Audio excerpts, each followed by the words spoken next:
बाजार में बेहतरीन मजबूती के साथ होता हुआ कारोबार और आखिरी 1.5 घंटा हम करेंगे कल की एक्सपायरी के ट्रेड की तैयारी। मजबूत क्लोजिंग के पूरे आसार, क्या और तेजी बनेगी और किस तरह के स्टॉक्स में बनेगी, किस तरह की पोजीशन बनाई जाए, इस पर होगा हमारा खास फोकस। फाइनल ट्रेड में आप सबका स्वागत है। नमस्कार, मैं हूं अनिल सिंघवी।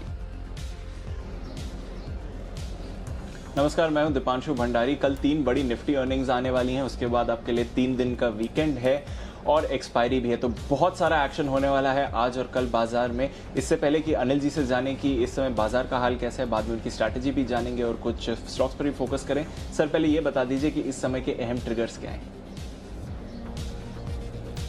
बिल्कुल दीप, और अहम ट्रिगर्स की अगर आप बात करें तो यहाँ पर बाजार में मजबूती जो है वो बेहतरीन होती हुई दिख रही है। एक और अहम पड़ाव पर बाजार ट्रेड करता हुआ दिख रहा है, वो है 9500। यहाँ पर कॉल्स में हाईएस्ट ओपन इंटरेस्ट है। एक्सपायरी के ठीक एक दिन पहले इस बेहतरीन तेजी के साथ बाजार में कारोबार 9500 के पार भी निकले और थोड़ी देर टिके भी। मेटल शेयरों की चमक बढ़ती हुई दिख रही है। दुनिया भर के बाजारों की मजबूती का फायदा मेटल शेयरों को मिल रहा है। 3.5% ऊपर मेटल इंडेक्स है।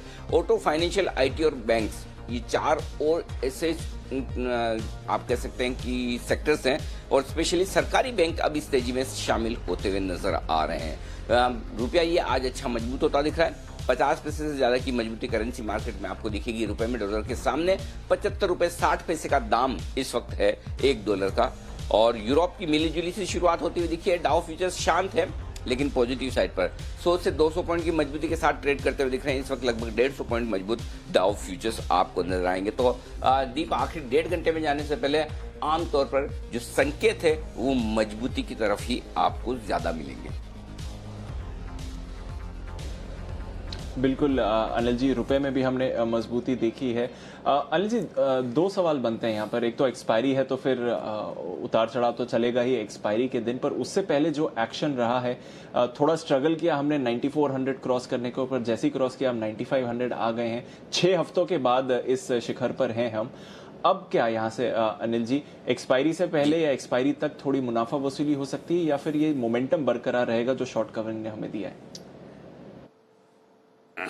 फिलहाल तो कोई ऐसे संकेत नहीं दिख रहे हैं जिससे आप ये माने कि ये मोमेंटम बरकरार नहीं रहेगा। और यही सवाल दीप आपको याद हो तो कल भी था आपका इसी वक्त, और कल हम यही कह रहे थे कि अब जी बाजार में चौतरफा खरीदारी आती दिख रही है। कोई न कोई ऐसा सेक्टर आ रहा है जो मजबूती देने का काम कर रहा है। कुछ स्टॉक्स पर डिपेंडेंट नहीं होकर बाजार मजबूत होते हुए नजर आ रहे हैं। फर्क ये है सिर्फ कि कभी कभार ऐसा होता है कि आपको खरीदारी दिग्गज शेयरों में होती हुई दिखती है, कभी कभार आप मिड कैप और स्मॉल कैप शेयरों में खरीदारी ज्यादा अच्छी होते हुए दिखते हैं। इस वक्त दिग्गजों में खरीदारी का रुझान ज्यादा है, और उसकी वजह यह है कि शॉर्ट कवरिंग निफ्टी में, बैंक निफ्टी में ज्यादा होती दिख रही है। तो शॉर्ट कवरिंग की वजह से इंडेक्स ज्यादा बढ़ता है, और एक्सपायरी के आसपास आप वायदा कारोबार और इंडेक्स के शेयरों में एक्शन कैश मार्केट के स्टॉक्स के मुकाबले में ज्यादा देखते हैं, और वही इस वक्त आपके लिए होता हुआ दिख भी रहा है। तो कुल मिलाकर मोमेंटम स्ट्रांग है, और अगर आज 9500 के ऊपर आप बंद होते हैं तो फिर कहना ही क्या। वैसे तो आपको कोई भी क्लोज मिले, इस रनअप की सबसे बेस्ट क्लोजिंग तो होगी, इसमें कोई डाउट नहीं, क्योंकि कल हमने 9380 की क्लोजिंग देखी जो अब तक की सबसे बढ़िया थी। 7610 से नीचे जो नीचे हमने जो क्लोजिंग देखी है 24 मार्च को, उससे कंपेयर करें तो आप बेस्ट क्लोजिंग आपको मिलने जा रही है आज, ठीक है ना। तो क्लोजिंग के हिसाब से आपको कहीं कोई कमजोर तो है नहीं। हाँ, लेकिन 9500 के ऊपर अगर आप क्लोज होते हैं तो दीप फिर कल है ना, कल के लिए संकेत बहुत बढ़िया हो जाएंगे, क्योंकि फिर उसके बाद होगा ये कि क्या कह सकते हैं इसको, कि थोड़ी शॉर्ट कवरिंग की भगदड़ मचेगी और ज्यादा लोग अपनी शॉर्ट कवरिंग के लिए और खरीदारी के लिए आगे आते हुए नजर आएंगे। तो मुझे लगता है आज 9500 के ऊपर की क्लोजिंग होगी तो बहुत ही बढ़िया। 21000 के ऊपर की अगर बैंक निफ्टी में क्लोजिंग मिल जाए तो कहने ही क्या। लेकिन कुछ भी हो, फिर भी बाजार बेहद मजबूत है, स्ट्रॉन्ग मोमेंटम में है, और इसीलिए हम लगातार कह रहे हैं कि हर गिरावट में खरीदारी का मौका दिखा रहे हैं, बजाय इसके कि आप बाजार के ट्रेंड को लेकर एकदम निश्चिंत होकर खरीदारी कर सकते हैं। और आज और कल एक्सपायरी तक ये ट्रेंड मजबूत रहने की संभावना आप मान सकते हैं। बिल्कुल, तो एक्सपायरी तक ये ट्रेंड मजबूत रहेगा, ऐसी संभावना इस समय बाजार में दिख रही है। 20,800 के ऊपर आपको आज बैंक निफ्टी भी जाता हुआ दिखा है। सर, एक सिर्फ बैंक निफ्टी पर भी राय, क्योंकि सुबह जब शुरू हुए तो कॉन्फिडेंस था हमारा, पर एक्सिस बैंक की वजह से हमने देखा कि बैंक निफ्टी में गिरावट आई। पर जिस तरह से सभी बैंक्स में रिकवरी आई है, जो सुबह आप एक्सिस बैंक पर भी बता रहे थे कि इन लेवल्स पर मत खरीदिए, पर डिप पर आपको जरूर खरीदारी करनी चाहिए, वैसी अपॉर्चुनिटी आज लगभग काफी सारे बैंक्स में मिली है। बिल्कुल, स्पेशली आप देखिए एक्सिस के बाद इंडसइंड बैंक जो कल काफी मजबूत था, जिस तरह से नतीजों के बाद तेज हुआ, आज एक्सिस के साथ नीचे खुला, लेकिन उसमें भी रिकवरी उतनी ही शार्प, उतनी बेहतरीन आती हुई दिखी है। तो ओवरऑल मोमेंटम स्ट्रांग है हर गिरावट में। सी अब पॉइंट यही है दीप कि जब मूड आपका ठीक होता है तो खराब नतीजों पर भी आप खरीदना चाहते हैं, और मूड खराब होता है तो अच्छे नतीजों पर भी बेचना चाहते हैं। तो मुझे जो हम पिछले 2 हफ्तों से लगातार बात कर रहे हैं वो यही है कि बाजार बुरी खबरों पर रिएक्शन कम नहीं के बराबर थोड़े समय के लिए दे रहा है, और अच्छी खबरों पर रिएक्शन तुरंत ज्यादा और ज्यादा लंबे समय तक दे रहा है। तो बाजार के मोमेंटम को आप समझिए, देखिए, जो कि मजबूती की तरफ बना हुआ है। तो ऐसे में आपको समझ में आ जाएगा कि किस तरह से बढ़िया ट्रेड होता हुआ दिख रहा है। आइए इसी ट्रेड को आगे बढ़ाएं, और हमारे साथ हमारे एक्सपर्ट्स जुड़ चुके हैं, और सबसे पहले बिगुल के साथ करते हैं शुरुआत। और पहला बिगुल कुणाल जी और राकेश जी के लिए चार्ट कॉर्नर का।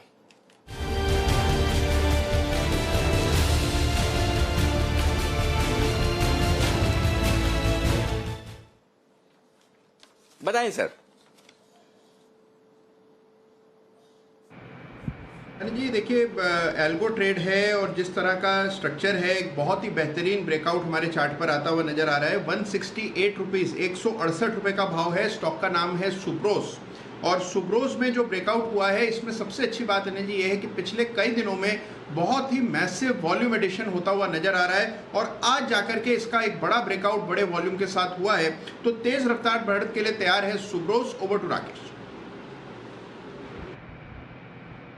अनिल जी, बड़े चार्ट पर बड़ा रिवर्सल है और नीट क्लीन क्लियर ब्रेकआउट है। इंट्राडे ट्रेड नहीं है, शॉर्ट टर्म के लिए बाय करें।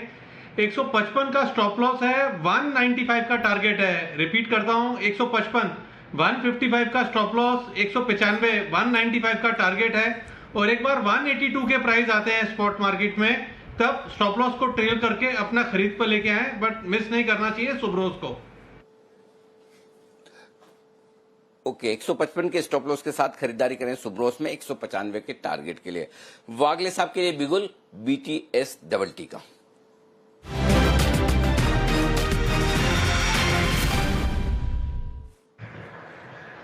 अनिल जी, गुड बताएं sir. Afternoon. Deepanshu, good afternoon. हमने सबसे पहले मॉर्निंग Good में afternoon. HDFC की बात कही थी, और मैंने 1850 1860 तक की बात की थी। 1830 तो आ गया। मुझे लगता है अभी HDFC बैंक वही लाइन पे चल रहा है। अभी मेरे को एक क्लियर कट ब्रेकआउट आ रहा है। HDFC बैंक के मे फ्यूचर्स के करंट भाव है 964, यहाँ पर बाय करें 964 962 ये रेंज में। 957 का मेरा स्टॉप लॉस होगा, और मुझे 978 टू 980 का मेरा पहला टारगेट होगा। 984 985 का दूसरा टारगेट होगा, जो मुझे लगता है कल, आज और कल में आना चाहिए। ये इसी महीने के फ्यूचर्स के लेवल दे रहे हैं ना वागले साहब? नहीं, आप? मैं अनिल जी, मैं मई के फ्यूचर्स दे रहा हूँ, क्योंकि लास्ट 2 दिन में बैन में होते हैं तो अलाउ नहीं होता है। तो ये सारे मई के ही फ्यूचर्स है। ओके, तो मैं एक बार फिर से आप लेवल्स फिर से दोहरा दीजिए। तो क्या स्टॉप अभी लॉस टारगेट तो मैंने लिख लिया आपका 978 980 है, और स्टॉप लॉस क्या होगा? 957। ओके, किरण जी के लिए बिगुल BTS डबल टी का।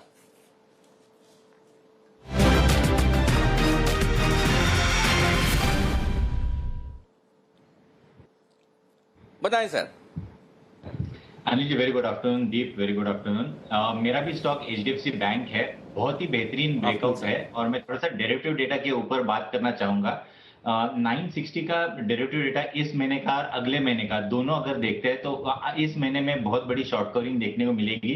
इधर करीबन 4.5 लाख शेयर्स है, और अगले सीरीज में भी 4.5 लाख है। ये दोनों ट्रैप होते नजर आ रहे हैं, और मेरा मानना है कि ये जो पैटर्न का ब्रेकआउट है, ये पहला टारगेट 980 का रहेगा, दूसरा इमीडिएट यानी आज का 980 का रहेगा। कल तक ये 1000 के लेवल्स टेस्ट करेगा, पर ये अगले सीरीज का स्टॉक रहना चाहिए। मेरा मानना है कि 1100 1120 के टारगेट्स इस ट्रेड में देखने को मिल जाने चाहिए। इसके लिए 2 कारण है अनिल जी। जो बॉटम बनाया था, मेरा मानना है कि 24 मार्च को बनाया था, उसके बाद के दो बॉटम्स यानी 3 अप्रैल और 15 अप्रैल, ये तीनों के तीनों अगर हम ट्रेंड लाइन से ज्वाइन करते हैं तो उसकी ट्रेंड लाइन वैल्यू बिल्कुल कल के बॉटम के यहाँ आती है और उधर से बाउंस बैक आ गया था, एक कारण। दूसरा कारण, अगर हम हॉरिजॉन्टल लाइन डालते हैं 960 पे, तो पूरा एक महीने का कंसोलिडेशन था, यानी पिक्चर टेक्स्ट बुक पिक्चर है जिसको हम ट्रायंगुलर पैटर्न का ब्रेकआउट कहते हैं, उसका ब्रेकआउट मिला है। आपका रिस्क टू रिवॉर्ड रेशो बहुत ही बेहतरीन है। मेरा स्टॉप लॉस 955 का रहेगा और पोजिशनली इस महीने के अगले महीने के सीरीज में आपको 1100 से लेके 1150 के टारगेट्स देखने को मिलेंगे। तो ये बड़े टारगेट्स के लिए भी लॉन्ग पोजीशंस रखने चाहिए और मेरे लिए कल आज के टारगेट 980 और दूसरा टारगेट 1000 कल के लिए, और ये पोजीशन ट्रेल करके चलना चाहिए। ओके, ये है आपके लिए एचडीएफसी बैंक पर खरीदारी करने की राय, वो आगले साहब की तरफ से भी है और किरण जी की तरफ से भी है। आइए आगे बढ़े, जल्दी से मानसी से पूछ लेते हैं एक बार ट्रिगर्स जो आज, कल और लंबे वीकेंड में आपके लिए जानना जरूरी है। मानसी बताइए।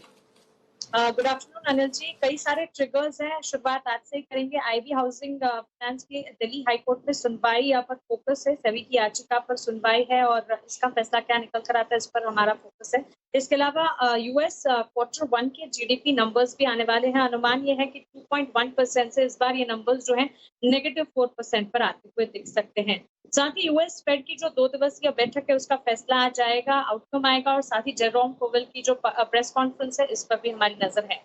कल की अगर बात करें, अप्रैल सीरीज की एक्सपायरी, इसके अलावा इकोनॉमिक इंडिकेटिव एक्शन ढेर सारा है। मार्च कोर सेक्टर आउटपुट के डेटा आएंगे, साथ ही मार्च वित्तीय घाटे के नंबर्स भी कल ही आते हुए दिखेंगे।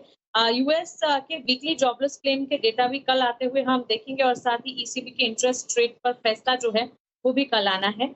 साथ ही हांगकांग और साउथ कोरिया दोनों के ही बाजार बंद रहने वाले हैं। कल से हांगकांग के बाजार बर्थडे ऑफ बुद्धा मनाएंगे इसलिए बंद रहेंगे और वेसक डे के चलते साउथ कोरिया के बाजार भी बंद रहने वाले हैं।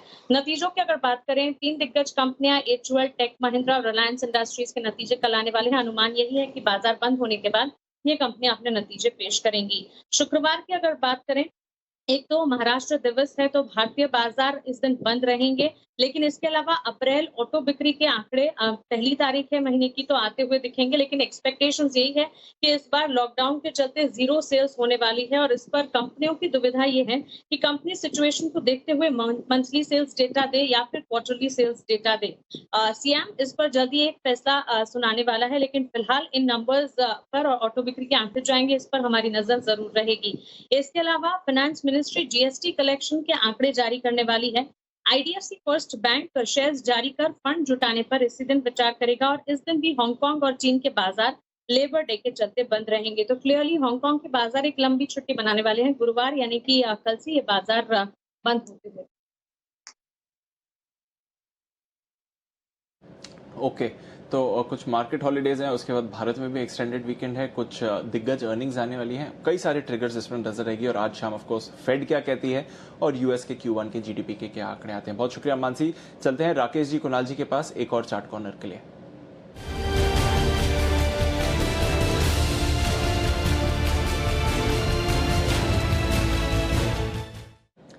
बताएं सर। देवांशु, हमारी खरीदारी की राय है एलएनटी पर। एलएनटी काफी समय से चला नहीं है और जिस तरीके का टेक्निकल रुझान अब है, जिस तरीके से नीचे से एक पॉजिटिव क्रॉसओवर बहुत लीडिंग और लैगिंग इंडिकेटर्स में देखने को मिला है, ये एक एक्सपायरी का स्पेशल हो सकता है। इसको अभी कोई टच नहीं कर रहा है और इसमें एक अच्छा अपमूव एक्सपायरी के नजरिए से देखने को मिल सकता है। ओवर टू कुणाल जी। देखिए दीपांशु, जिस तरह का स्ट्रक्चर है, धीमी गति से स्टॉक काफ़ी वक्त से धीरे धीरे करके ऊपर आ रहा है, कंसोलिडेशन का दौर पूरा होता हुआ दिख रहा है और बाजार के साथ ये भी स्टॉक ऊपर जाएगा। मौजूदा स्तरों पर बाय करके चलें। यहाँ पर 863 का स्टॉप लॉस रखना है। पहला टारगेट 890 रुपये का 890 का और दूसरा टारगेट 905 रुपये का 905 का होगा। तो एलएनटी को इन स्तरों पर खरीदने की राय। 890, 890, 905, 905 ये दो टारगेट हैं जिनके लिए एलएनटी का फ्यूचर खरीदने की राय है कुणाल जी और राकेश जी की तरफ से। ये स्टॉक है मजबूत। आज देखिए फिर से 20 रुपए मजबूती के साथ है। पिछला 1-1.5 महीना इस स्टॉक के लिए काफी बेहतरीन रहा है, लगातार तेजी में आता हुआ दिख रहा है। तेजी के साथ ही मैं आपको बता दूं कि अब से बस थोड़ी देर में भसीन साहब कार्यक्रम में शामिल होने जा रहे हैं, जो अपने स्टॉक्स का अपडेट तो देंगे, लेकिन साथ ही कुछ 2 नई पिक्स आपके लिए लेकर आ रहे हैं। तो बेहतरीन पिक्स भी आपके लिए लेकर आ रहे हैं, वो पिक्स आपको मिलेगी थोड़ी ही देर में भसीन साहब की तरफ से, तो उसके लिए भी आप तैयारी रखिए। तब तक आपको मैं बता दूं, जो शेयर आज खबरों की वजह से सुर्खियों में, और ये खबरें आई हैं बाजार खुलने के बाद, कौन से हैं वो स्टॉक्स बताने के लिए देवांशी तैयार है। देवांशी बताइए। बिल्कुल अनिल जी, सबसे पहले नतीजों पर नजर करते हैं। हेक्सावेयर के नतीजे आ चुके हैं। फ्लैट नंबर्स इस बार आते हुए दिखे हैं। जो मुनाफा है वो 175 करोड़ पर आता हुआ दिखा है, पिछले तिमाही में 168 करोड़ से बढ़कर। साथ ही जो आय है वो 1540 करोड़ पर आते हुए दिखी है, 1530 करोड़ से बढ़कर। साथ ही मार्जिन करीब 11.8% पे आते हुए दिखे हैं। कंपनी ने इस बार की जो गाइडेंस है 2020 के लिए वो सस्पेंड कर दी है कोरोना वायरस के हालात के चलते। साथ ही HUL पर आप नजर रखें, इसके लिए बड़ी खबर आती हुई दिखी है। ग्लैक्सो PLC ये जो पेरेंट कंपनी है, विलय के बाद कंपनी के पास 5.7% की हिस्सेदारी है HUL में, लेकिन अब ये माना जा रहा है कि ग्लैक्सो इस स्टेक को आगे चल के बेचने की योजना कर रहा है। एक बड़े ब्लॉक डील में इस हिस्सा को बेचने की योजना चल रही है। साथ ही अगले कुछ दिनों में इसकी बिक्री होती हुई दिखेगी। ग्लैक्सो के पास, जैसे कि मैंने कहा, HUL का 5.7% का हिस्सा है, तो इस पर नजर रखें। स्ट्राइड्स फार्मा के लिए अच्छी खबर आती हुई दिख रही है। कंपनी ने एक एंटीवायरल टैबलेट के एक्सपोर्ट को शुरू कर दिया है। ये इसलिए अहम है क्योंकि ये कोरोना से जुड़े इलाज में काम आती है। ग्लेनमार्क फार्मा पर भी नजर रखें। डायबिटीज से जुड़ी एक दवा है जिसकी अर्जी कंपनी ने की थी, इसको US FDA से मंजूरी मिल चुकी है और इसकी जो एनुअल सेल्स है करीब $10.4 मिलियन के आसपास है। लुपिन के लिए भी अच्छी खबर है। फेफड़े से जुड़ी जो दवा है इसको US FDA से मंजूरी मिल चुकी है और ये US प्लांट में बनती है, तो इस प्लांट के लिए भी पॉजिटिव खबर आती हुई दिख रही है। करीब $500 मिलियन के एनुअल सेल्स इस दवा की होती हुई दिख रही है। ये एक पॉजिटिव खबर आती हुई दिखी है। इसके अलावा आप देखिए, आज क्रिसिल पर नजर रखें। 2020 के लिए 6 रुपए प्रति शेयर के अंतरिम डिविडेंड का ऐलान कंपनी ने किया है। हेस्टर बायो के लिए आज सुबह अच्छी खबर आई थी, जहां पे कोरोना वायरस के वैक्सीन बनाने पर कंपनी ने कामकाज शुरू कर दिया है और M&M फाइनेंस NCDs के जरिए 500 करोड़ रुपए जुटाए हैं कंपनी ने। आखिर में बड़े सौदों पर नजर कर लेते हैं। साइंट और ITC, इन दोनों में ब्लॉक डील्स दिखी हैं। ITC में 20 लाख शेयरों के आज सौदे हुए हैं 181 रुपीज के करीब, और साथ ही साइंट में 24 लाख शेयरों के 3 सौदे हुए हैं 205 रुपए से लेकर 206 रुपए 50 पैसे के करीब प्रति शेयर पर ये ब्लॉक डील्स की। ओके, तो ये है आपके लिए इन तमाम शेयरों पर आज जो न्यूज आई है उनके बेसिस पर एक्शन भी आता हुआ दिखा है। तो ये बड़ी इंटरेस्टिंग चीज है और इन्हीं पर एक राय ली जाए। स्ट्राइड्स फार्मा, ये स्टॉक आज बड़ी तेज दौड़ लगाता हुआ दिख रहा है इन खबरों के दम पर कि इनको कुछ दवा ऐसी मिली है जो कोरोना के इलाज में काम आ सकती है और इन दवाओं को एक्सपोर्ट करने का ऑर्डर भी मिला है। बंसल जी, एक तो आप दवा के बारे में भी जानते हैं और दूसरा दवा के साथ साथ चार्ट्स के बारे में भी जानते हैं। दोनों में से किसके बारे में आप बताना चाहेंगे? चार्ट्स में तो बताना ही, उसमें चॉइस है नहीं, वो तो मैं पूछ ही रहा हूं। अगर आपको दवा में भी इंटरेस्ट है तो वो भी आप अपना ज्ञान दे सकते हैं हमें। देखिए अनिल जी, 400 आज इसका पॉजिटिव हुआ है काफी समय बाद, बट अब खरीदारी की राय नहीं दी जा सकती क्योंकि ऑलरेडी सर्किट पर है। और अनिल जी, दवा पे हाईलाइट करना चाहता हूं, जिस दवा की वजह से यहाँ पर सर्किट लगा है, इसी सॉल्ट को अनिल जी चाइना ने सक्सेसफुली यूज करा था और उसके रिजल्ट्स काफी पॉजिटिव आए थे। तो जिस तरीके से HCQS के नतीजों से निराशा हो रही है, इसी सॉल्ट के नतीजे चाइना में अच्छे पाए गए थे। तो हो सकता है अनिल जी गेम चेंजर हो स्ट्राइड्स फार्मा के लिए। रिजल्ट चाइना में पॉजिटिव थे, तो हो सकता है बाकी जगह भी इसी ड्रग को यूज किया जाए। सॉल्ट मतलब जो हम नमक खाते हैं इस खाने में, सब्जियों में वगैरह में, वो उससे कोरोना ठीक हो जाता है? नहीं अनिल जी, सॉल्ट मतलब चूरन, API, एक्टिव फार्मास्यूटिकल इंग्रेडिएंट, जिसको हिंदी में आप चूरन बोलते हो और लेमन इसको सॉल्ट बोलता है अनिल जी। तो API हाँ। ओह अच्छा हुआ मैंने पूछ लिया, नहीं तो पता चला कि आपको सुन के हमारे कितने दर्शक अपने नमक की इंटेक बढ़ा देते कि चलिए कोरोना से लड़ने में नमक मजबूत है। लेकिन ये वो वाला नमक नहीं है जो आप खाते हैं, ये नमक अलग है जो चूरन दवा में बनाने में काम आता है। ओके, तो ये है आपके लिए। अच्छा, चार्ट पे भी तो बताओ बंसल जी, आपने दवा पे राय दे दी, चार्ट पे नहीं दी। अनिल जी, चार्ट्स तो पॉजिटिव हुए हैं और चार्ट्स में क्या है कि अब सर्किट लगा हुआ है तो खरीदारी की राय नहीं दी जा सकती है, कोई नियर बाय स्टॉप लॉस नहीं है। बट टेक्निकली लगता है अनिल जी ऊपर में 500 501 के स्तर स्ट्राइड्स फार्मा के अंदर देखने को मिलेंगे। ओके, स्ट्राइड फार्मा में बेहतरीन एक्शन होता हुआ दिख रहा है। जय ठक्कर साहब भी हमारे साथ जुड़ चुके हैं। जय, आपसे राय लेना चाहता हूं हिंडाल्को पर, जो हमारे काफी एक्सपर्ट्स आज बुलिश रहे हैं, मेटल्स पे सबकी कॉल्स भी आई सुबह। आज हिंडाल्को आशु मदान साहब ने भी दिया था, कल परसों हिंडाल्को बसीन साहब भी देकर गए थे। 115 116 के 117 का हाई बनाया है। तो ये बताइए क्या करना चाहिए अगर किसी की तेजी की पोजीशन है, प्रॉफिट बुक कर लें या अभी भी होल्ड करें? Very good afternoon to you Anil ji. And मैं कहूँगा बिल्कुल, इनफैक्ट आज सुबह मॉर्निंग में मैं कहूँगा कि आज जब भी आशु जी ने मेटल पे हिंडाल्को में बाय दिया, मैं कहूँगा कि तभी मैंने टाटा स्टील के ऊपर एक कॉल ऑप्शन दिया था 280 का नेक्स्ट मंथ का, करीब 17 रुपये 75 पैसे के आसपास, जो आज ऑलमोस्ट लाइक 23 रुपये 80 पैसे का तो हाई कर दिया है, 25 का टारगेट था। तो हिंडाल्को मैं कहूँगा पॉजिटिव है, सारे मेटल्स बहुत अच्छे चल रहे हैं। स्टील अथॉरिटी आज ऑलमोस्ट लाइक 9% अप है। तो मैं कहूँगा कि अनिल जी, जो हिसाब से मेटल सेक्टर ओवरऑल, जैसे आप शो की शुरुआत में कह ही रहे थे कि मेटल सेक्टर में ओवरऑल आज 3% से ज़्यादा बढ़त देखने मिली है, एक अच्छा हमें रुझान सारी स्टॉक्स में देखने मिल रहा है। हिंडाल्को का जहाँ तक सवाल है, मैं कहूँगा ये स्टॉक में लगभग 123-24 तक के लेवल्स हमें शॉर्ट टर्म में नजर आ सकते हैं। अनिल जी, साथ ही साथ मैं एक ऑप्शंस की स्ट्रेटेजी देना चाहूँगा बैंक निफ्टी में। ओके, तो हमारा बिल्कुल तैयार है, छोटा ऑप्शन बड़ी कमाई जय ठक्कर के लिए।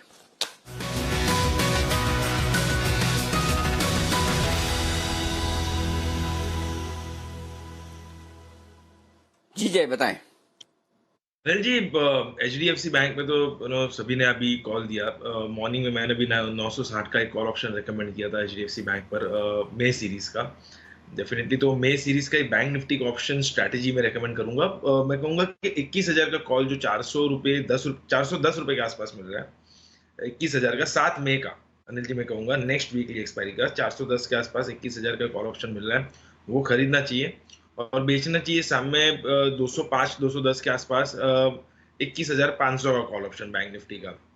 तो अगर आप देखें तो नेट आपका आउटफ्लो जो है 200 रुपए के करीब होगा अनिल जी। सामने जो अगर 21,500 है उसके ऊपर चले जाता है नेक्स्ट वीक, बिकॉज 21,000 जैसे आप भी बता ही रहे थे कि अगर वो उसके ऊपर निकलता है बैंक निफ्टी में, तो मुझे ऐसा लग रहा है कि बहुत ही बढ़िया एक मूव देखने मिलेगा। और प्राइवेट सेक्टर बैंक्स में खास कर जो हिसाब से अपार्ट फ्रॉम एक्सिस बैंक जो नीचे है, उसके अलावा मैं कहूँगा कि सारे ही स्टॉक्स में एक अच्छा मोमेंटम देखने मिल रहा है। और NBFCs हो कि बैंकिंग हो, लगभग पिछले 2-3-4 दिनों से तो अच्छा ही कर रहे हैं। तो यही 21,000 मेरा मानना है कि निकल सकता है बैंक निफ्टी में, प्रोबेबिलिटी काफ़ी ज़्यादा है। तो ये option strategy, bull call spread जिसे हम कहते हैं, तो 21,000 का एक कॉल लेकर अगर 21,500 का एक कॉल बेच देते हैं 7 मई का, तो इसमें हमारा नेट आउटफ्लो 200 पॉइंट का होगा। और अगर 21,500 या उसके ऊपर निकल जाता है, सो हमें 300 रुपये के आसपास एक प्रॉफिट देखने मिलेगा। सो रिस्क रिवॉर्ड कहीं ना कहीं 1:1.5 का है।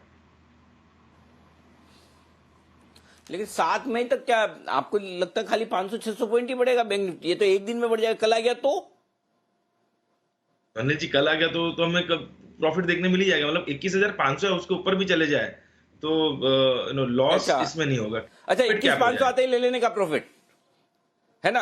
हाँ, ले लेने का, 21,500 आते ही ले लेने का, करेक्ट? वहां पे अनिल जी हम और दूसरी कोई अरे ये हुई ना बात, हाँ बराबर, हाँ ये ठीक है, परफेक्ट। चलिए बहुत ही बढ़िया, डन। तो 21,000 वाला कॉल ऑप्शन खरीदिए 410 में, 21,500 वाला कॉल ऑप्शन बेचिए 205-210 में, लगे आपके 200 रुपए टोटल मिलाकर, ठीक है ना? अब इस 200 रुपए की तो मैक्सिमम रिस्क आपकी 200 रुपए की है। और अगर ये 21,000 के 500 के आसपास पहुंच गया तो 500 रुपए के आसपास तो इसका दाम कम से कम होगा, ज्यादा ही होगा, कम नहीं होगा, क्योंकि 21,500 होगा तो थोड़ी प्रीमियम भी हो सकती है। तो आपके बन जाएंगे 300 रुपए से ज्यादा, ये ठीक है। अच्छा, इसमें 200 रुपए ही रिस्क रखनी है कि और अलग से भी स्टॉप लॉस कुछ लगाना है? अनिल जी नहीं, इसमें मैं समझता हूँ कि देखिए मैक्सिमम रिस्क अगर कुछ भी हो जाए नीचे तो 200 ही रुपये हो गया, बट एक स्टॉप लॉस अगर मेंटेन करना हो अनिल जी, तो मैं कहूँगा कर भी सकते हैं। वहां पे तो शायद 200 रुपये ना लगे, उससे कम लगे। और वो मेरा ये मानना है कि बैंक निफ्टी में जैसे HDFC बैंक में एक पैटर्न है ना, जिसमें से ब्रेकआउट देखने मिला है, सिमिलर काइंड ऑफ पैटर्न हमें बैंक निफ्टी में देखने मिला है। तो इसका सपोर्ट नीचे में 20,500 पर है।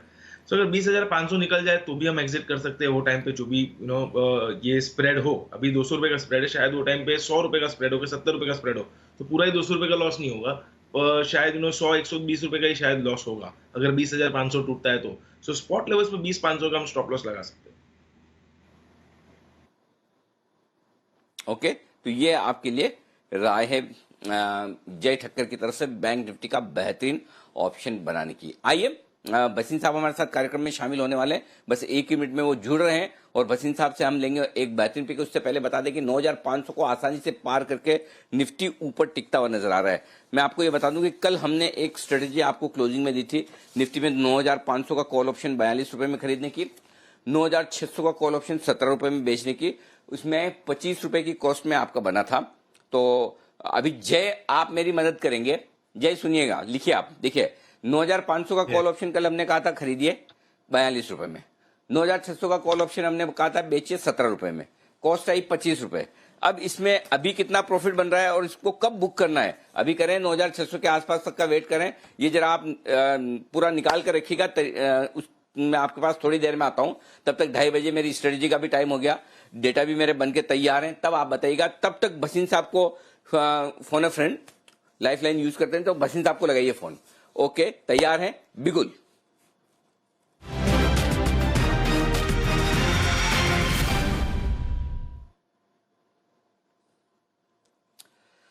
भसीन साहब नमस्कार सर, एक के बाद एक आपके सारे लेवल आ रहे हैं। देखिए 9500 भी पार हो गया और 21000 पर बैंक निफ्टी, मजबूती एकदम शानदार, बेहतरीन, फर्स्ट क्लास, बढ़िया, कहीं कोई कंप्लेन नहीं इस तरह के मार्केट से, बहुत ही बढ़िया तेजी के साथ बढ़ रहा है आपके 10,000 के टारगेट की तरफ, बिल्कुल सेम स्पीड से बढ़ रहा है। आप अप्रैल में चाहते थे, ये लगता है अप्रैल में ही होने की तैयारी, अब अप्रैल में चलो एक आध ही दिन बचा है, लेकिन हाँ बिल्कुल बहुत ही बढ़िया स्पीड से और सही डायरेक्शन में बढ़ रहा है। बताएं सर, पहले तो अपडेट दे दें आप अपने जो भी कॉल्स हैं उसका। तो पहली बात तो अनिल जी ये तो पक्का हो गया कि घर बैठ के भी शेयर बाजार में अच्छा काम हो सकता है अगर आप तन मन से लगे, जैसे आप वहां से लगते हैं, हम यहाँ से लगते हैं।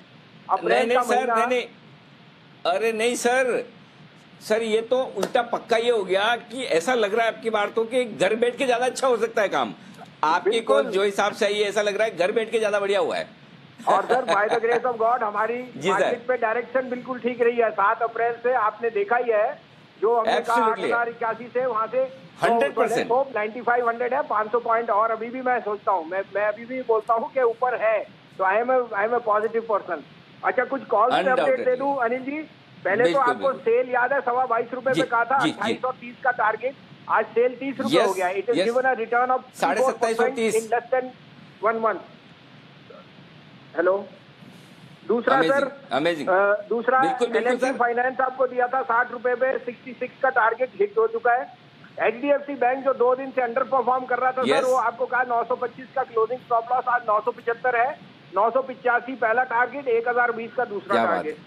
बीईएल वो थोड़ा अंडर परफॉर्म कर रहा है, बट अभी भी 71.5 का स्टॉप लॉस है, 85 का फर्स्ट टारगेट, 90 का सेकंड टारगेट।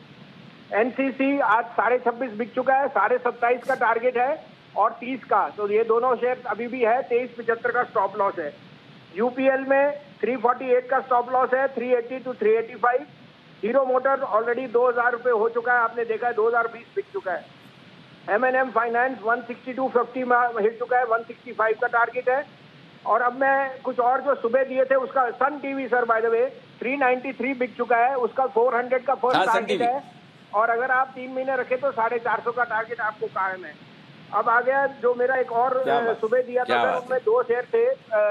एक्साइड इंडस्ट्री जो 165 का टारगेट है, उसमें मैं कायम हूँ। Autos are going to do very well. और टाटा स्टील जो थोड़ा बहुत चल चुका है, लेकिन Tata steel will be the biggest beneficiary of higher steel prices, और जो उनको कोरस की वजह से मॉरेटोरियम मिलेगा, that will be the added kicker on their balance sheet.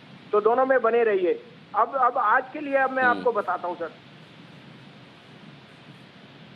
जी बताइए सर, आज का पहला स्टॉक कौन सा है आपका?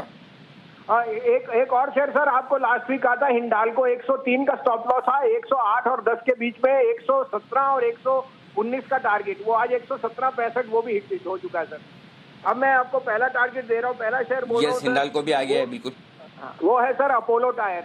Apollo tyre is a very very big play on the in the CV section, और उसका जो यूरोप में बिजनेस है, वहाँ पे यूरोप में काफी पाबंदियां हट रही हैं। साथ में आपको पता है सर, अब टायर मार्केट में काफी रुझान आएगा as we get through this issue of shared mobility and public transportation. तो अपोलो टायर 93 का भाव है, इसमें 89 का स्टॉप लॉस रखिए, एक टारगेट जाएगा। पिछली बार आपको याद है 100 टच किया है, तो 105 और 110 अब की मैं अपोलो टायर में 10% और देख सकता हूं, तो 105 और 110 का टारगेट है in the next week to 10 days. इसका स्टॉप लॉस क्या बता रहे हैं सर, एक बार फिर से बता दें मुझे। स्टॉप लॉस 93 की परचेज पे 89 का स्टॉप लॉस है, 105 और 110 का टारगेट। ओके, अभी चल रहा है 95 के आसपास, 93 95 इस रेंज में धीमे धीमे खरीदें, नीचे मिले तो और बेहतर। 83 का आपको स्टॉप लॉस लगाना है, 105 और 110 का टारगेट रखना है। स्टॉप लॉस 89 का नहीं है, स्टॉप लॉस 83 का स्टॉप लॉस है, 89 का स्टॉप लॉस है।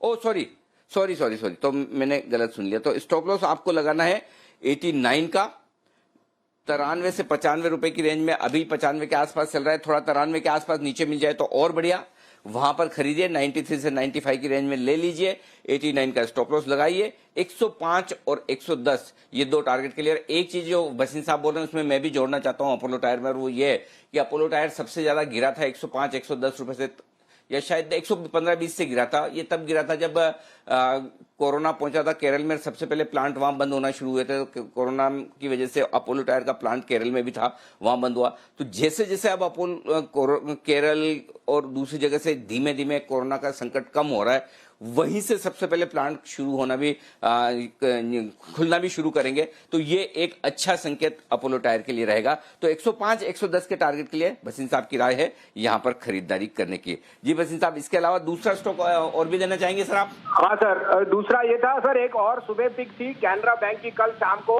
उसमें 90 का टारगेट था, उसने 88 90 हिट कर चुका है। अगर आप पार्शियल प्रॉफिट बुक कराएं तो कर सकते हैं। 85 पे दिया था, 83 85 में दिया था, 80 का स्टॉप लॉस था, 90 का टारगेट। अब दूसरी पिक सर, वो भी एक पीएसयू बैंक है जो सबसे दिग्गज है, state bank.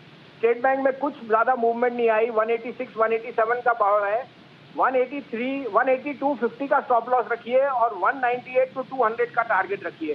State bank will be the biggest beneficiary of expansion in Kasa ratio, और जितना डिपॉजिट है आई थिंक उनके पास भर भर के आ रहा है। तो आई थिंक उनके लिए जो ये बॉन्ड यील्ड भी घट रहे हैं और आगे जाते हुए जितने रिपो में रेट कट्स आएंगे, I think they will be the biggest beneficiary on the time. तो आई थिंक मार्जिनली कुछ भी मूवमेंट नहीं आई, I would expect at least 8 to 10% upside. 183 50 200 का target.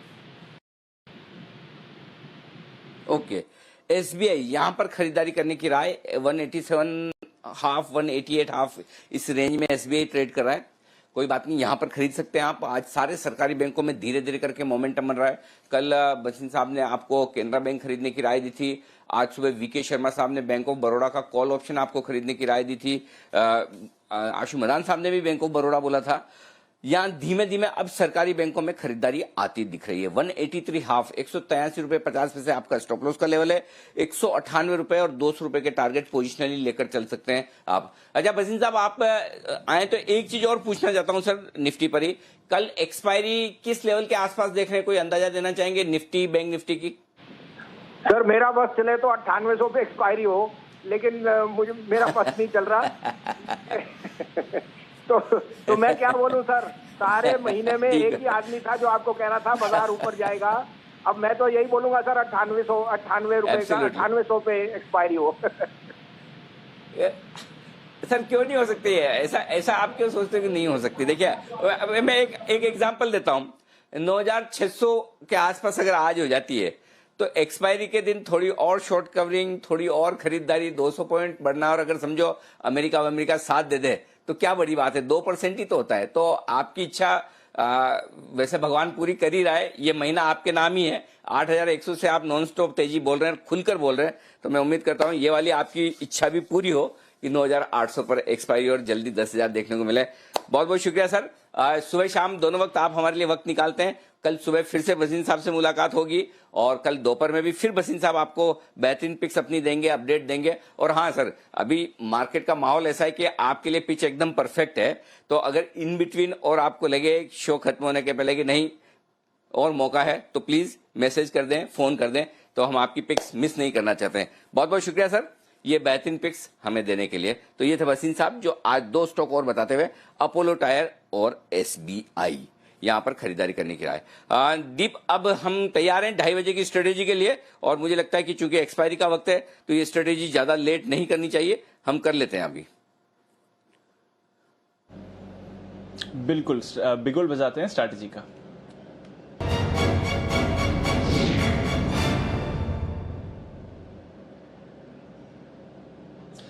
Anil ji, global markets से तो सपोर्ट अच्छा आ ही रहा है, पर भारतीय बाजार उनके भी आगे चल रहे हैं। पर अगर ग्लोबल पिक्चर की बात कर लें सर, तो 200 अंक ऊपर आपको डाउ फ्यूचर्स दिखेंगे। सुबह से ही लगभग इतना ही सपोर्ट दे रहे हैं, तो अच्छा रहा है।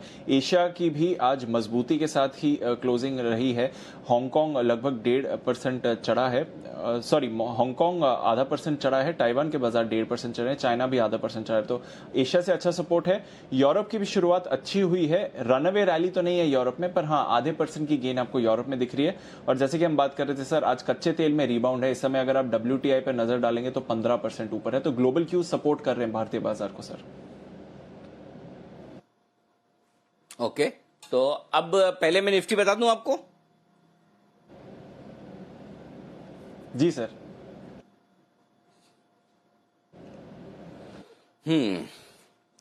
ये 9,500 के ऊपर जो निकला है ना दीप, ये बहुत खतरनाक है।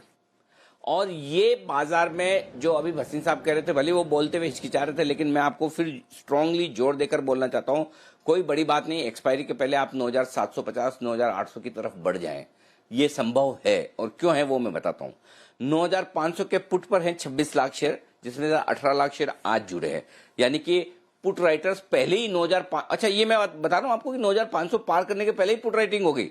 ये बड़ी इंटरेस्टिंग चीज है, आप देखिए। इसका मतलब तेजी की पोजीशन पहले बनना शुरू हो गई थी। जब हम 2 बजे भी शो कर रहे थे तब एग्जैक्टली 9,500 पर था। वहां से 65-70 पॉइंट ऊपर है निफ्टी अभी। ये सिर्फ 35 मिनट में 70 पॉइंट बढ़ा है Nifty. Point number 1। Point number 2, 9,500 के कॉल पर हैं 40 लाख शेयर, जिसमें से 14 लाख शेयर आज ही जुड़े थे। पहली बात तो ये 14 लाख शेयर अब ये सोचेंगे हम क्यों जुड़े, आज ही जुड़ना जरूरी था। अच्छा समझिए, जिन्होंने पहले कॉल बेचे उनको तो समझ में आता है कि उन्होंने 9,100 9,200 9,300 निफ्टी रहा होगा तब बेचे होंगे। जैसे हमने भी कहा था कि 9,300 का कॉल खरीदिए, 9,500 का बेचिए, ऐसे हेज करके बनाइए। फिर हमने कल 9,500 9,600 की बनवाई, तो वहां तक तो समझ में आता है। लेकिन आज क्यों बेचे भाई? आज बेचने की जगह क्या है, जरूरत क्या है? तो ये जो 40 लाख शेयर का ओपन इंटरेस्ट हाईएस्ट है। एक बात समझिए, जब आप हाईएस्ट ओपन इंटरेस्ट को पार करके टिकते हैं और अगर क्लोज होते हैं तो फिर शॉर्ट सेलिंग की भगदड़ मचती है। शॉर्ट कवरिंग नहीं होती, शॉर्ट कवरिंग की भगदड़ होती है। और ये भगदड़ दिख रही है। ये 70 पॉइंट जो भागा है ना एकदम से, ये इसी वजह से भागा है दीप। तो मुझे ऐसा लग रहा है कि यहां पर बहुत ही बढ़िया तेजी के संकेत आते हुए दिख रहे हैं। तो अब अगर आज 9,500 के ऊपर क्लोजिंग होती, जो कि संभावना पूरी दिख रही है, तो ये पहला टारगेट इसका बनेगा 9,750 तक की जगह खुल रही है। 9,650 और 9,750 ये 2 टारगेट ऊपर के मेरे लिए आते हुए दिख रहे हैं। 9,650 9,750 75 के आसपास उतनी इसी एक्सपायरी के पहले जगह बनती हुई दिख रही है। अब आपका स्टॉप लॉस रिवाइज होके 9,500 का हो जाएगा या 9,475 का कर लीजिए, ज्यादा बढ़िया। यहां से 100 पॉइंट नीचे स्टॉप लॉस है और 200 पॉइंट की जगह, तो तेजी की पोजीशन में बरकरार रखिए, रख के चलिए। अब वो तेजी की पोजीशन जो हमने कल कही थी उस पर जय आप राय दीजिए। जो कल 9,500 का कॉल ऑप्शन खरीद कर 9,600 का कॉल ऑप्शन बेचने की जो हमने बात की थी, उस पर अब आप अपनी राय दे दीजिए। नहीं जी, मैं डेफिनेटली, मेरे को वही कहना था आपसे कि मैं कहूंगा कि बहुत ही बढ़िया इनफैक्ट प्रॉफिट हो रहा है उसमें। अगर मैं आप 9,500 कॉल ऑप्शन अभी अगर देखे तो यही सीरीज का इनफैक्ट सो मैं कहूंगा कि इसमें डेफिनेटली अभी जो भाव चल के भाव आ रहा है अनिल जी, वो 110 रुपए के आसपास है, राइट। 110 रुपए का भाव अभी चल रहा है। और अगर मैं कैलकुलेट कर लूँ अनिल जी कि इसमें 9600 का जो हमने बेचा है उसका भाव अभी करीब 49 है, तो 60-61 रुपए ऑलरेडी मिल रहे हैं अनिल जी। इसमें मुझे जहां तक ध्यान में कि आपने मुझे बताया था कि ये जो स्ट्रेटेजी बनाई थी करीब 25 रुपए के आसपास आपने बनाई थी, राइट अनिल जी। कॉस्ट आपकी 25 रुपए की थी, तो इसमें मैक्सिमम प्रॉफिट आपका 75 रुपए का मैक्सिमम प्रॉफिट हो सकता है। और वो 75 में से ऑलरेडी 60 रुपए का तो प्रॉफिट हो चुका है। सो यहाँ पे अगर मुनाफा वसूलना तो प्रॉफिट बुक कर सकते हैं अनिल जी। और अगर नेक्स्ट सीरीज का, मे सीरीज का अगर हमें कोई ऑप्शन स्ट्रेटेजी बनानी है तो बना सकते हैं, बिकॉज अभी इसमें केवल ऑन दी अपसाइड 10 से 15 रुपए रह गए, ज्यादा इससे बनना नहीं। अगर 9,600 भी चले गया कि 700 9,600 के ऊपर 700 भी चले जाए तो उससे ज्यादा बनना नहीं है, बिकॉज ये बुल कॉल स्प्रेड क्लियरली हमने बनाया, तो अच्छा प्रॉफिट इसमें कुछ होगा नहीं, करेक्ट। तो अच्छा प्रॉफिट आपने 25 रुपए के कॉस्ट पे बनाया तो जी जी जी डेफिनेटली अनिल जी प्रॉफिट और नेक्स्ट सीरीज का आप बना सकते हो, या तो एक लेवल हायर बना सकते हैं, 9,600 का लेके 9,700 का एक बीच दे। आई थिंक वो एक सही स्ट्रेटजी और अच्छा रिस्क। ना जय रुको मैं दूसरी बनवाता हूँ, रुको। आप रुके, मैं दूसरी बनवाता हूं। तो पहली चीज ये कि जो कल आपने बनाई स्ट्रेटेजी वो 9600 पर टॉप कर जाएगी, तो 9575-80 तो आ गया, इसमें से प्रॉफिट बुक कर लीजिए। यानी कि आपने जो 9500 का कॉल ऑप्शन खरीदा था वो 110 में बेच दीजिए। 9600 का जो कॉल ऑप्शन आपने बेचा था 40-45 रुपए के आसपास, वो 60 रुपए के आसपास चल रहा है, वो काट लीजिए, खरीद लीजिए, आपके पैसे बन जाएंगे आराम से। 25 रुपए की रिस्क से 60 रुपए और बन रहे, तो यानी कि आपका रिस्क रिवॉर्ड रेशियो बहुत ही फेवरेबल हो गया। और अब ये बेचने के बाद आपको जो करना है वो दूसरी चीज पे मैं आता हूं। और अब आइए दी बैंक निफ्टी पर, ठीक है। बैंक निफ्टी 21,000 के पार निकला है अभी, और 21,000 जो मजा निफ्टी में 9,500 के पार निकलने पर आ रहा है, वही मजा बैंक निफ्टी पर 21,000 के पार निकलने पा रहा है। अगर 9,500 के ऊपर निफ्टी देता है तो कल बहुत बढ़िया एक्सपायरी के लिए आप तैयार हो रहे हैं। सेम वैसे ही बैंक निफ्टी 21,000 के ऊपर बंद होता है तो कल बहुत बढ़िया तैयारी हो रही है। और पहली बार बैंक निफ्टी में साइजेबल डेटा है। दीप देखिए, ये 21,000 के पार निकला, ये बहुत इंपॉर्टेंट है क्योंकि 21,000 के कॉल ऑप्शन में 9 लाख शेयर टोटल हैं, उसमें से 5 लाख शेयर आज हैं। और बैंक निफ्टी में जो भगदड़ मचेगी, आप 400 से 500 पॉइंट की नॉन स्टॉप तेजी बैंक निफ्टी में देखेंगे। तो मुझे यहां से लगता है कि बैंक निफ्टी खरीदारी करनी चाहिए, और उस लिहाज से मैं यहां पर कॉल अगर कोई देना चाहता हूं तो मैं बैंक निफ्टी का देना चाहता हूं। इसलिए मैं जय को उस वक्त रोक रहा था कि आप निफ्टी छोड़िए, बैंक निफ्टी खरीदिए। तो अभी इस वक्त जब बैंक निफ्टी 21,050 के आसपास ट्रेड कर रहा है, ये बैंक निफ्टी का लेवल है, यहां पर अब आपको बैंक निफ्टी में खरीदारी करनी चाहिए। और एक लेवल और नोट करिए, वो है 21,125 का। 21,125 पार होने के बाद बैंक निफ्टी में जो तेजी बनेगी आप देखते रह जाएंगे, और आपके लिए जो टारगेट बनेंगे वो बनेंगे 21,350, 21,400 और 21,450। ये टारगेट के लिए बैंक निफ्टी में आपको खरीदारी करनी है। इस वक्त 21,050 के आसपास बैंक निफ्टी चल रहा है, यहीं पर तुरंत प्रभाव से बैंक निफ्टी ले ले। और स्टॉप लॉस जो बैंक निफ्टी में आपको लगाना होगा, मैं आपको एक बार बैंक निफ्टी का स्टॉप लॉस दे दूं, और वो होगा कल की क्लोजिंग के आसपास का, थोड़ा दूर है। तो एक काम करिए, 20,750 का स्टॉप लॉस निकल कर आता है, जिसे मैं रिवाइज कर दूंगा। फिलहाल 20,750 का स्टॉप मान के चलिए। मैं सारे कैश लेवल आपको दे रहा हूं, वैसे कैश और फ्यूचर में आज ज्यादा फर्क नहीं होगा, लेकिन 20,750 का आपका स्टॉप लॉस है। 21,050 पे खरीदारी कीजिए। 21,125 पार होने के बाद बिल्कुल भी शॉर्ट मत रहिए, फिर बैंक निफ्टी रॉकेट होगा। तब 21,350 से 21,450 की रेंज में बैंक निफ्टी पहुंचेगा आज और कल में, वहां पर आपको प्रॉफिट बुक करना है। तो क्लियर कट बैंक निफ्टी आपको खरीदारी करने की राय दे रहा है। इसे आप कल के 2,000 की तरह ले लें, चाहे आप 2:30 बजे की स्ट्रेटेजी के तौर पर ले लें, और अगर आपको बहुत ज्यादा सेफ चलना है तो जो जय कह रहे हैं वो भी ठीक है। 21,000 का कॉल ऑप्शन खरीदिए, 21,500 का कॉल ऑप्शन बेचिए। जय, अब तो आपका कॉल ऑप्शन भी इन द मनी हो गया। कम आपने 20,950 पर दिया था जब निफ्टी 20,950 था, अब तो निफ्टी खुद, माफ कीजिएगा, बैंक निफ्टी 20,950 था, वहां से बैंक निफ्टी 150 पॉइंट ऊपर है। तो मेरी जो कैलकुलेशन है कि 21,125 पार होते ही बैंक निफ्टी में जो तेज, एकदम धुआंधार तेजी होगी, क्या आपको लगता है कि वो संभव है? बिल्कुल अनिल जी, और मुझे तो पता है आपका जो कॉन्फिडेंस है, तभी तो आपने मुझे बोला कि जय केवल आप 21,000 और 21,500 केवल 500 पॉइंट की स्ट्रेटेजी दे रहे हो। इनफैक्ट आप तो तभी काफी कॉन्फिडेंट है कि अगर ये ब्रेकआउट आता है तो और 21,500 ने उसकी पूरी और पार निकल जाएगा। और वो देखिए अनिल जी, वो 410 वाला जो कॉल ऑप्शन था ऑलरेडी 503 का तो हाई मार कर चुका है। सो मैं कहूंगा डेफिनेटली 21,125 निकलता है जो आपका लेवल एकदम परफेक्ट है। मैं समझता हूँ प्रीवियस स्विंग हाई भी 25,122 के आसपास ही एनर्जी वो निकलते तो हमें और एक स्विफ्ट मूव, एक फास्ट मूव देखने मिलना चाहिए, बिकॉज उसके बाद का जो स्विंग रेजिस्टेंस है करीब 21,400-500 के आसपास ही है। बिल्कुल, और ये 21,122 का हाई बनाया था हमने 20 अप्रैल को, और इसीलिए मैं उस हाई के लिए वेट कर रहा हूं। वो स्विंग हाई है, और वो पार होते फिर जो तेजी बनेगी, फिर बैंक निफ्टी आपके हाथ में नहीं आएगा, ये मानकर चलिए। आइए अगला बिगुल, अब राजेश पालविया साहब हमारे साथ जुड़ रहे हैं, लेकर छोटा ऑप्शन बड़ी कमाई।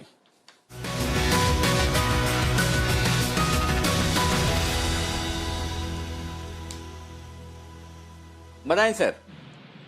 Anil ji, good afternoon. देखिए, जिस तरीके से मूव आया है मार्केट में, उसमें फाइनेंशियल स्टॉक्स में काफी अच्छा एक बाइंग एक्शन देखने को मिला। तो उसमें HDFC लिमिटेड, ये एक कंसोलिडेशन के बाद ब्रेकआउट देखने को मिला। तो हमें लगता है HDFC लिमिटेड में यहाँ से अप मूव और एक्सटेंड होना चाहिए। तो 1850 का कॉल ऑप्शन, जो कि 13 रुपये 50 पैसे के आसपास ट्रेड कर रहा है, ये बाय करना चाहिए अभी यहाँ से, क्योंकि जिस तरीके का ब्रेकआउट हुआ है, मुझे लगता है HDFC बैंक 1860 1870 तक का मूव दिखाना चाहिए। तो 1850 का कॉल ऑप्शन बाय करेंगे 13 रुपये 60 पैसे में। स्टॉप लॉस रखेंगे इसमें 9 रुपये का, और टारगेट जो हमें लगता है 1 या 2 ट्रेडिंग सेशन मतलब आज और कल का मिला के मुझे लगता है इसमें टारगेट जो बनना चाहिए वो 23 से 28 रुपये तक के बनना चाहिए। तो 10-12 रुपये की अपसाइड इस कॉल ऑप्शन में देखने को मिलना चाहिए। तो 23 से 28 रुपये के टारगेट के लिए HDFC लिमिटेड का 1850 का कॉल ऑप्शन बाय करने की सलाह रहेगी करंट लेवल पे। ये कौन से महीने का, ये कल एक्सपायरी वाला है कि अगले महीने का है? जी कल की एक्सपायरी वाला। अच्छा, कल के ही काम है। ओके, तो 13 रुपए के आसपास मिल रहा है, 9 रुपए का स्टॉप लॉस, 4 रुपए की रिस्क है आपकी, 23 से 28 का टारगेट HDFC लिमिटेड में यहाँ पर खरीदारी करने की राय। दूसरा बताएं राजेश जी।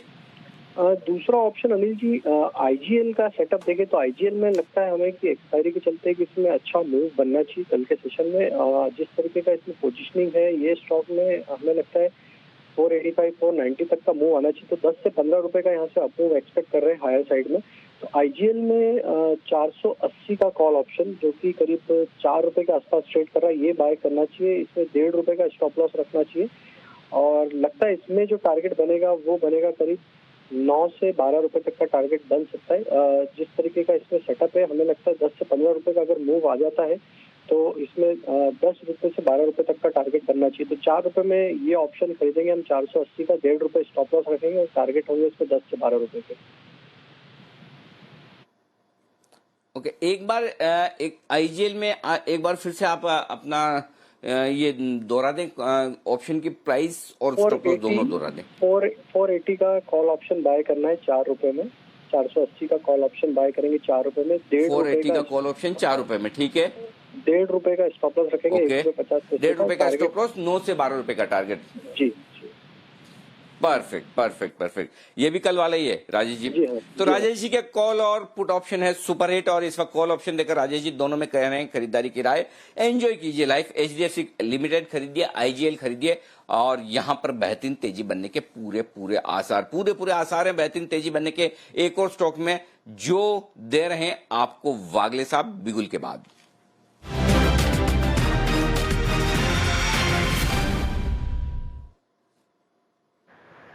जी वागले साहब बताएं। अनिल जी, अगर ये मेरा कॉल चल गया है तो इसका आधे से ज्यादा क्रेडिट मैं आपको दूंगा, क्योंकि ये आपके बैंक निफ्टी के व्यू के ऊपर बेस्ड है, और मैं आपसे पूरी तरह एग्री करता हूँ। बैंक निफ्टी जो 21,000 के पार निकला है, एक एक्सप्लोसिव मूव मुझे दिखाई देती है। HDFC बैंक में हमने देखा उसमें हमारे टारगेट्स आ गए। अभी ICICI बैंक अभी सिर्फ 2.5% 2.25% ऊपर है, और ये अभी कैचअप ट्रेड होगा 372 372.50 के करंट भाव से। ICICI बैंक खरीदे, ये मेरा BT इसकी होगा। 368 का मेरा स्टॉप लॉस होगा, और मेरा 384 का टारगेट मुझे दिखाई देता है कल मॉर्निंग या कल के दिन में आना चाहिए।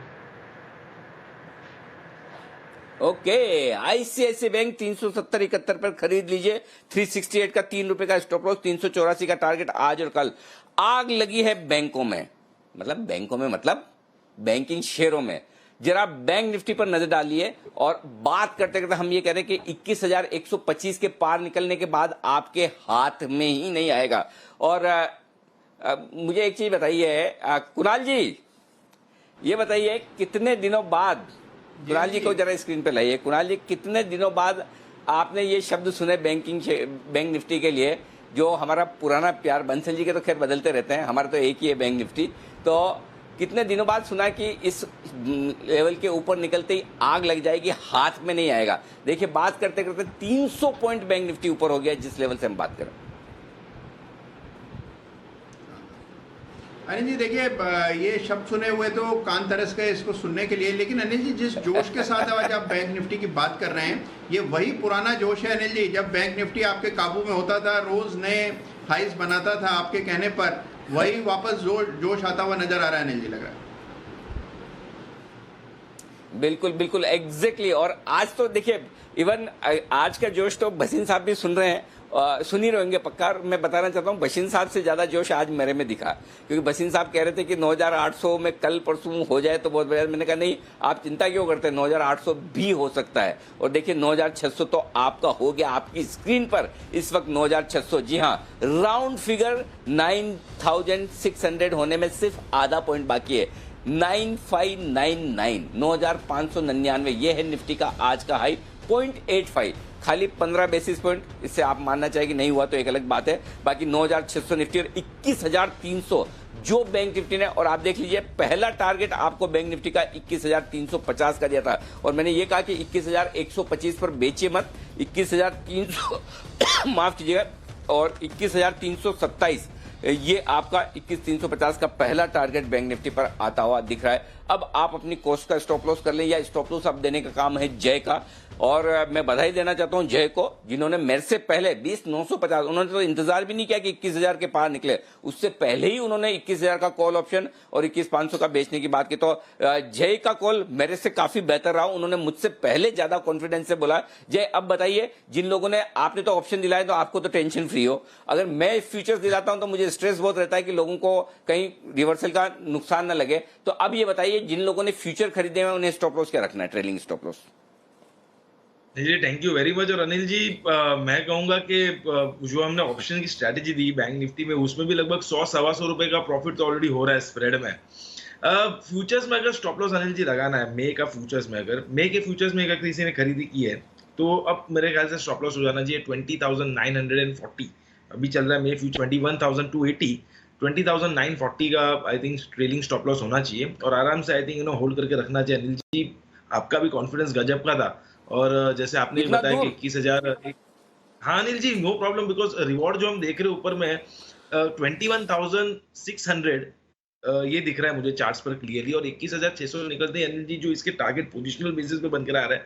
आई वोंट बी सरप्राइज कि अगर 22,000 के लेवल्स भी बहुत ही क्विकली निकल जाए अब, बिकॉज 21,125 जैसे आपने भी अभी एक लेवल मेंशन किया था कि 21,125 का लेवल निकलते ही इसमें एक शानदार अप मूव देखने मिलना चाहिए, अनस्टॉपेबल अप मूव देखना चाहिए, वो ऑलरेडी हमें देखने मिल, तो ये मोमेंटम को अनिल जी कंटिन्यू करना चाहिए। इनफैक्ट मुझे और एक ऑप्शन देना है, बिकॉज सुबह को एचडीएफसी बैंक का 960 का कॉल ऑप्शन दिए थे, उसके तो सारे टारगेट्स आ गए अनिल जी। सो अभी एक मुझे ऑप्शन देना है, तो ऑप्शन के जरिए एक रेकमेंड करूंगा। बिल्कुल आपके लिए बिल्कुल तैयार है। जी हाँ, मैं आपके लिए बिगुल बजाता हूं जय, और बिगुल के बाद ऑप्शन दीजिए। लेकिन वाकई में बड़े लंबे समय बाद डेटा ने कमाल दिखाया। एक्चुअली पिछले कुछ दिनों से एक समस्या मेरे सामने आ भी रही थी, और वो समस्या ये थी कि डेटा ही नहीं बन रहे थे। डेटा इतने कम थे, जब मार्केट नीचे आया तो बहुत मुश्किल से हर एक स्ट्राइक प्राइस पे बैंक निफ्टी में 1-1 लाख शेयर हैं, निफ्टी में मुश्किल से 7-8 लाख शेयर। अब 7-8 लाख शेयर और 1-1 लाख शेयर अगर बैंक निफ्टी में किसी स्ट्राइक प्राइस पर हो तो आप क्या डेटा बोलेंगे और क्या मजा आएगा। आज मैं बताता हूं बैंक निफ्टी की जो हम चाल पकड़ी है वो कहां से पकड़ी है, मैं आपको बताता हूं, ताकि आपको आइडिया लगेगा कि आज कॉन्फिडेंस कहां से आया। मैं आपको सिंपल चीज बताता हूं, एक ही डेटा देखिए, 21,000 के कॉल ऑप्शन पर 9 लाख शेयरों का ओपन इंटरेस्ट है, वो हाईएस्ट है। ठीक है, मैं आपको इसलिए बता रहा हूं ताकि अगली बार आप खुद पता लगा सकें कि क्या वाकई में कोई इंडेक्स भागने वाला है। आपको 2 इंडेक्स देखने होते हैं, एक निफ्टी और दूसरा बैंक निफ्टी। डीप जी जरा सुनिएगा ध्यान से, एक निफ्टी है एक बैंक निफ्टी है। 9,500 के लेवल पर निफ्टी में हाईएस्ट ओपन इंटरेस्ट है कॉल में, 21,000 के कॉल ऑप्शन में बैंक निफ्टी में हाईएस्ट ओपन इंटरेस्ट है। ठीक है, अब 21,000 के कॉल ऑप्शन में 9 लाख शेयर है, पहली बार साइजेबल ओपन इंटरेस्ट दिख रहा है। ठीक है, एक जमाना था 30-30 लाख शेयर भी होते थे, 40 लाख शेयर भी होते थे बैंक निफ्टी में एक्सपायरी के दिन, वो टाइम चलो हम भूल जाए, लेकिन कम से कम 2-3 लाख शेयरों से अब हम 9 लाख शेयर पे आए। 5 लाख शेयर उसमें से 21,000 के कॉल ऑप्शन पे आज ही जुड़े। तो जैसे ही 21,000 के पार निकलेगा तो आपको बहुत बढ़िया शॉर्ट कवरिंग आनी चाहिए। अब ये शॉर्ट कवरिंग आनी क्यों चाहिए, इसके लिए आपको सपोर्ट कहां से लेना है। आपके पास 2 इंडेक्स है, निफ्टी और बैंक निफ्टी। अगर निफ्टी ने अपना हाईएस्ट ओपन इंटरेस्ट 9,500 का पार करके ऊपर टिक गए, वहां से 75 पॉइंट ऊपर है, तो फिर बैंक निफ्टी किसका इंतजार कर रहा है। एक वो बाहर निकलते ही फिर वही चीज बैंक निफ्टी में देखने को मिलेगी जो निफ्टी में आपको 75 पॉइंट की नॉन स्टॉप रैली मिली है 15-20 मिनट में। तो एग्जैक्टली वहां से ये डेटा और आपके साथ वाले इंडेक्स का कमाल और मोमेंटम, ये मैं इसलिए बता रहा हूं ताकि अगली बार आप खुद विश्लेषण कर सकें कि क्यों बैंक निफ्टी में इतनी तेजी से 300-350 पॉइंट का मूव आया। इसके पीछे लॉजिक, रीजन, ताकत, समझ, भरोसा, कॉन्फिडेंस कहां से आता है। ये कॉन्फिडेंस डेटा से आता है। कहीं कोई आकाशवाणी नहीं हो रही कि मैं बोलूं भाग जाए। मैं आपको इसीलिए बताना चाह रहा हूं कि मैं डेटा का भूखा हूं। जब डेटा मिलता है मुझे तो मुझे बहुत कॉन्फिडेंस आता है कि चलिए बोलिए यहां से भागेगा। तो आज वो डेटा बड़े लंबे समय बाद, महीने भर से तरस रहा था इस डेटा के लिए, जो आज मिला है, और आप देखिए डेटा मिलता ही क्या कमाल हुआ। तो गजब का डेटा आज बनकर आया है, जो वाकई में आज काम आया। तो जो लोग खरीद पाए उनको बहुत बहुत बधाई, नहीं खरीद पाए तो ठीक है, कोई बात नहीं, मौके और मिलेंगे। और वही वैसा ही एक बेहतरीन मौका मिल रहा है आपको जय ठक्कर की तरफ से, बिगुल जय के लिए एक छोटा ऑप्शन बड़ी कमाई का।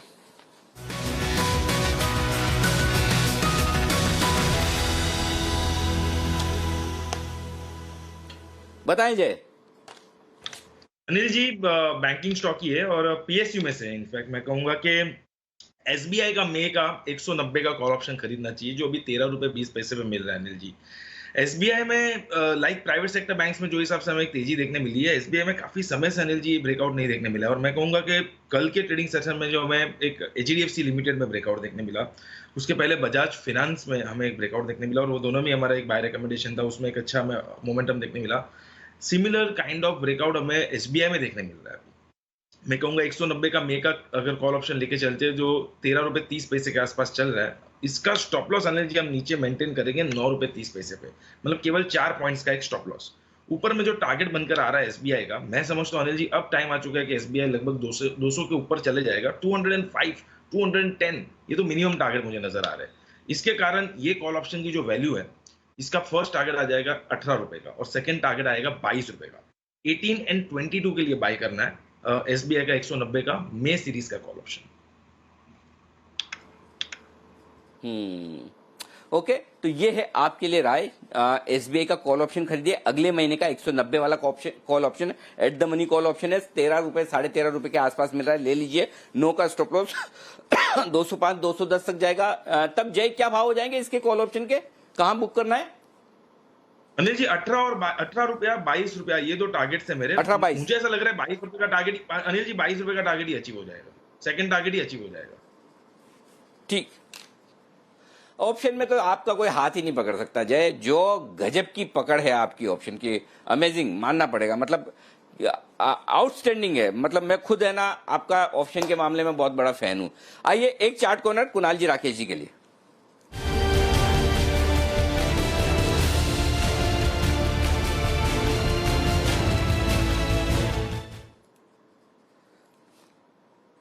बताइए सर, कौन सा बचा है स्टॉक जो आपकी नजर में अब तक नहीं आया? अनिल जी, स्टॉक है टीसीएस में बड़े चार्ज पर एक बड़ा ब्रेकआउट हो रहा है, और इसको अगर आप वायदा बाजार में देखें तो अप्रैल सीरीज में 48% का ओपन इंटरेस्ट में इजाफा है, मई सीरीज में 32% का इजाफा है। यहां पर एक अच्छे उछाल की आशा है। ओवर टू कुणाल जी। अनिल जी, जिस तरह का स्ट्रक्चर है, लगभग 1.5 महीने का कंसोलिडेशन यहाँ पर पूरा होता हुआ दिख रहा है। 12 मार्च के बाद पहली बार टीसीएस एक बड़े कंसोलिडेटरी रेंज से बाहर निकलता हुआ नजर आ रहा है, तो इन स्तरों पर बाय करें। हालांकि देखिए आज सारा एक्शन बैंकिंग स्टॉक्स में है, लेकिन ये बहुत ही मजबूत और सेफ स्टॉक है जिसको मौजूदा स्तरों पर बाय करके चले। 1870 रुपए पर 1870 पर एक स्टॉप लॉस रख लें, और एकमात्र टारगेट जो है वो 1940 का 1940 रुपए का पहला टारगेट है। 1940 पार होगा तो फिर जरूर इसमें 2000 के लेवल्स भी आएंगे, लेकिन फिलहाल एक ही टारगेट दे रहे हैं, 1945 का एकमात्र टारगेट हो। ओके, 1945 1945, ये बंसल जी का बर्थ ईयर है कुणाल जी? नहीं अनिल जी, मेरे ख्याल से तो एक फिल्म आई थी कुछ समय पहले, लव स्टोरी वगैरह कुछ। अनिल जी नहीं, वेट ओके, अनिल कपूर वाली। ओके, मैंने कहा वो 1942 था बाय द वे, 1945 नहीं। ओके, तो चलिए 1870 का स्टॉप लॉस आपके लिए टीसीएस पर और 1940 का टारगेट, तो ये है खरीदारी करने की राय। इस बीच हमारे साथ क्राफ्ट वेल्थ मैनेजमेंट के एमडी आशीष कुकरेजा साहब भी कार्यक्रम में शामिल हो चुके हैं। कुकरेजा साहब, मार्केट तो सरपट दौड़ लगा रहा है, एकदम नॉन स्टॉप भागे जा रहे, सारी प्रॉब्लम सोल्व हो गई। अनिल जी, वो कहते हैं ना रिलीफ रैली वाला, तो इसे कहते हैं रिलीफ। 50-100 पॉइंट में क्या रिलीफ आता है? जब निफ्टी 200 पॉइंट चलता है तो जाके थोड़ा रिलीफ आता है। तो इसीलिए इसको मैं क्वालिफाइड रिलीफ रैली बोलूंगा, you know. But as we say, you know Anil ji, जरूर समझना पड़ेगा कि जो ग्लोबल लिक्विडिटी का जोर पकड़ा है पिछले कुछ हफ्तों में, और फिर आज सिर्फ हमारा मार्केट नहीं, ग्लोबली सब जगह पे थोड़ा तेजी दिख रहा है, तो उस हिसाब से जरूर एक तरीके से रिफ्लेक्सिव देखिए इस तरह के मार्केट के 3 ही पैटर्न्स हैं। एक तो बहुत जोर का झटका, फिर रिफ्लेक्सिव बाउंस और फिर शायद थोड़ा ऐसा एक लल पीरियड। तो ये एक रिफ्लेक्सिव बाउंस है, कहां तक जाएगा कहना मुश्किल है, but I would definitely say that अगर आपके पकड़ में आया तो बल्ले बल्ले है, अगर नहीं आया तो जरूर अपने कमजोर स्टॉक से निकलने का मौका ढूंढिए। ओके, तो ये आपके लिए राय है इस वक्त बाजार पर। कुछ स्टॉक्स पर भी हम राय लेंगे, उससे पहले नितिन जी तैयार है अपने एक्सपायरी के ऑप्शन के साथ, और बंसल जी आपको देंगे कल की पिक आज ही। जी हाँ, पिक ऑफ द डे कल, जो सुबह सुबह आपको मिलती है 8:30 बजे। बंसल जी एडवांस में चल रहे हैं, अभी बहुत फॉर्म में है जबरदस्त। उससे पहले नितिन जी के लिए एक बिगुल एक्सपायरी का ऑप्शन।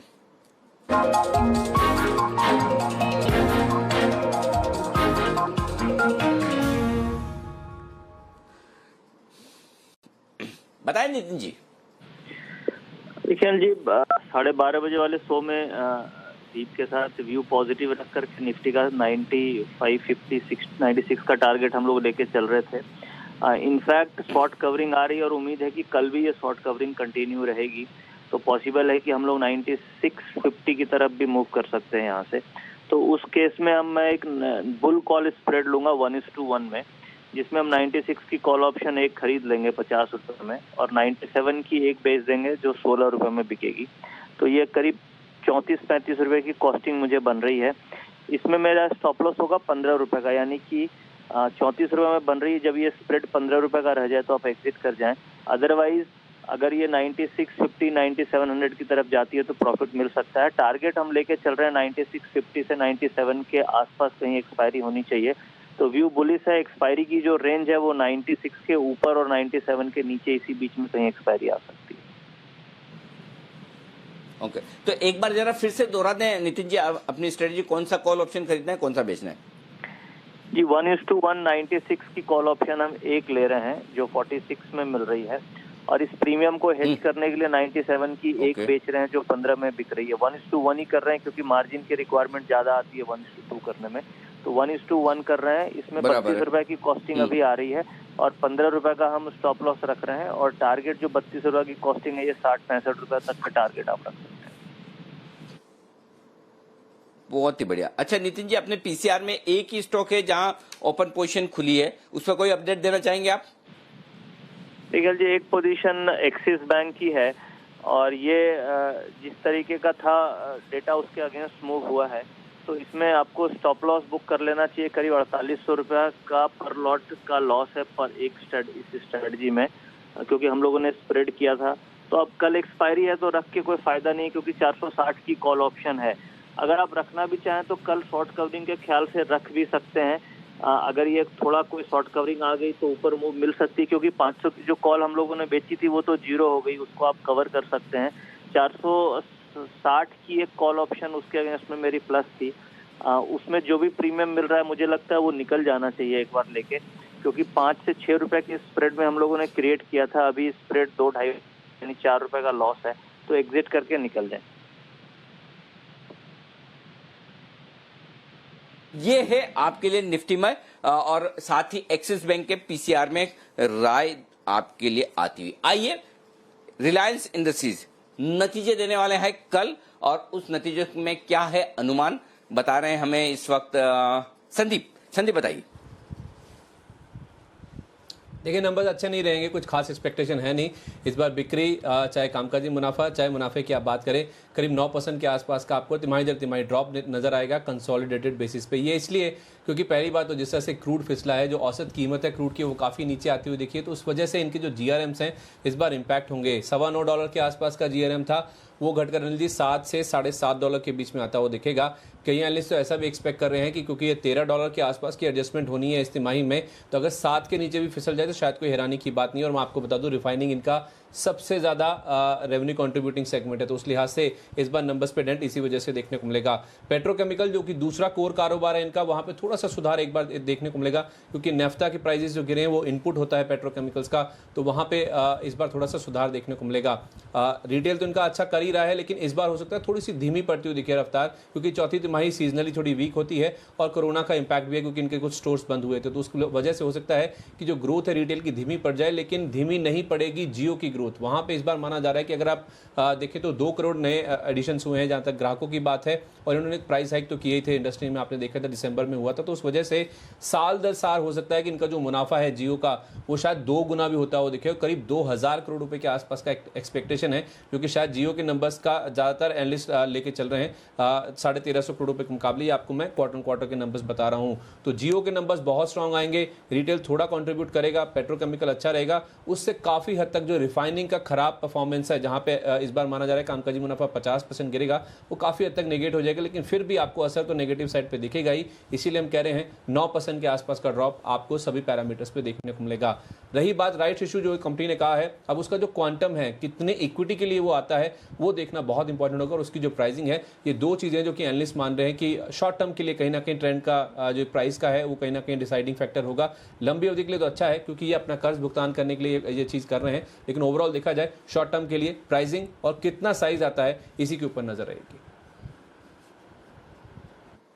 ओके, तो ये है रिलायंस इंडस्ट्रीज के नतीजों का अनुमान। साथ ही राइट्स इशू के लिए भी बोर्ड बैठक है। आशीष जी, रिजल्ट के पहले 1430 पर खरीदें, बेचे या कुछ न करें, नोटा? नोटा ही लगता है अनिल जी, बिकॉज अगर सारी चीजों को जैसे बोलते हैं ना कनेक्ट द डॉट्स करे, तो आई थिंक जो एक रिलायंस ने थोड़ा सा रुझान दिखाया डील के बाद, वो सब निपटा के चला गया। तो हमें मालूम ही है कि टेलीकॉम ही एक ऐसा बिजनेस है जो जिसका इम्पैक्ट जिस पे इम्पैक्ट नहीं है इस सिचुएशन का, बाकी तो हर चीज पे रहने ही वाला है, चाहे रिटेल हो या आपका ऑयल का बिजनेस हो। तो I think clearly I would not see any big movement happening. और गलती से अगर जीआरएम समझिए आप 7.6 7.7 मतलब 7.5 से 8 के बीच में किधर भी आ गए तो थोड़ा 100-125 रुपए का नुकसान आप समझो फॉल भी आ सकता है। ओके, तो ये है आपके लिए रिलायंस इंडस्ट्रीज पर आए। अब आइए ऑफ द और कुणाल राकेश जी तैयार ना पिक ऑफ द डे का बिगुल, हम सुबह से शाम तक बिगुल लेकर आ रहे हैं। इसके अलावा किरण जी भी उनका साथ देने को तैयार हैं, तो किरण जी के लिए एक बैक टू बैक BTST भी बजा दीजिए। तो 2 बिगुल बजा दीजिए, एक पिक ऑफ द डे का और दूसरा BTS का।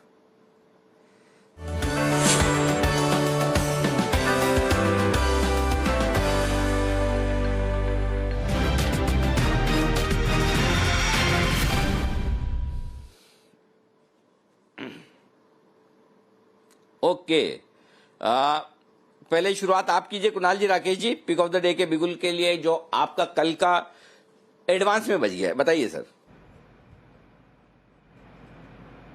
देखिए अनिल जी, अभी आपने बैंक निफ्टी की कॉल दी थी और आपने बोला था आपका तो एक ही प्यार है बैंक निफ्टी, और मेरा प्यार बदलता रहता है।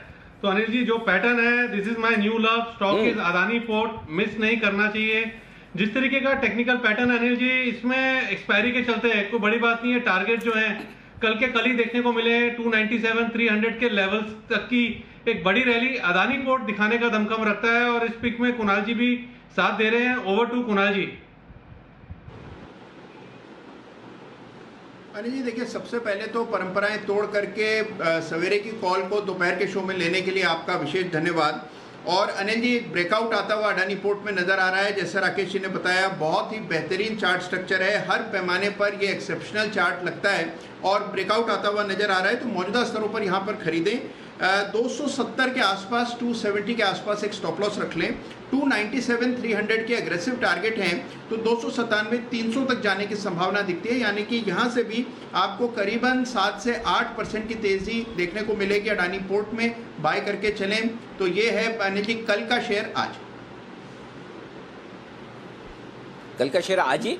और किरण जी, आपका भी यही स्टॉक है, आपके स्टॉप लॉस टारगेट बताइए। उसके बाद मैं अदानी पोर्ट पर एक और इंटरेस्टिंग चीज बताने वाला हूं जो और आपकी आंखें थोड़ी चमचमा देगी। उससे पहले आप बताइए। अनिल जी, बहुत ही बेहतरीन चार्ट पैटर्न है। जैसा हम थोड़ी देर पहले HDFC बैंक की बात कर रहे थे, ऐसे ही एक टेक्स्ट बुक ट्रायंगुलर पैटर्न का ब्रेकआउट अभी देखने को मिल रहा है। जिस तरीके का ब्रेकआउट है, मेरा मानना है कि मेरा स्टॉप लॉस बहुत नजदीक है। 278 का मेरा स्टॉप लॉस 279 का ही रखिए, लॉन्ग पोजीशंस रखने चाहिए, और 295 से लेके 300 के टारगेट्स कल देखने को मिलेंगे।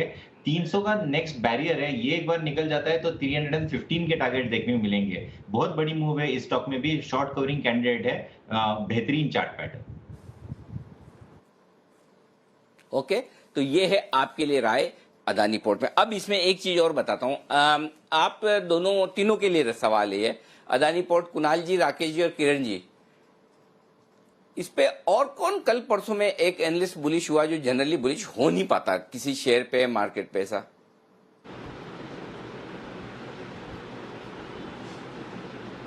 अनिल जी, आशु मदान जी, याद आया? हाँ, देखिए, तो मैं वही बता रहा हूं कि आशु जी ने भी कल परसों में यहीं पर खरीदारी करने की राय दी थी, अगर आपको याद आया तो। अदानी पोर्ट आशु जी की भी पसंद है और स्टॉक बहुत ही बेहतरीन पैटर्न बना रहा है। मतलब पैटर्न इतना बेहतरीन है कि 15% ओपन इंटरेस्ट में इजाफा, स्टॉक 5% बढ़ा हुआ, सारे एक्सपर्ट्स को पसंद आ रहा है। कल की पिक आज ही आते हुए दिख रही है, और जिस तरह से जय मुस्कुरा रहे हैं, मुझे लग रहा है कि पता नहीं जय ने भी कहीं कोई ऑप्शन ढूंढ लिया हो तो पता नहीं है। जय, आपके भी रेडार पे आ रहा है क्या अदानी पोर्ट? जी बिल्कुल, इनफैक्ट मैं कहूंगा कि इसमें मैं ऑप्शन के थ्रू डेफिनेटली एक रिकमेंडेशन देने ही वाला था, और उसी में ही अगर मैं देखूं तो राकेश जी ने कॉल दे दिया, कुणाल जी ने दे दिया, मैं कहूंगा किरण जी ने भी दे दिया।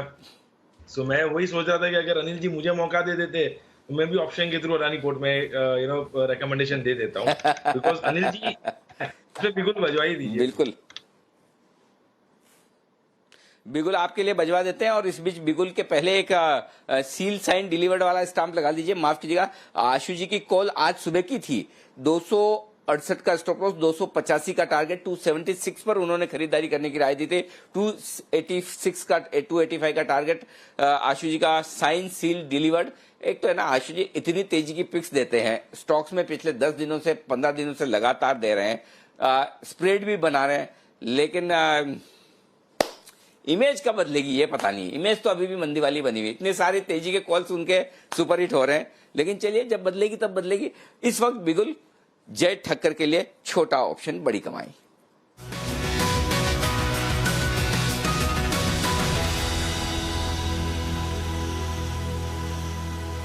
बताएं जय। जी 284 का जो लेवल निकला है, फिर से एक फ्रेश ब्रेकआउट इसमें देखने मिला, और 290 का कॉल ऑप्शन खरीदने की मेरी सलाह है मे सीरीज की, जो अभी 17 रुपए पे मिल रहा है।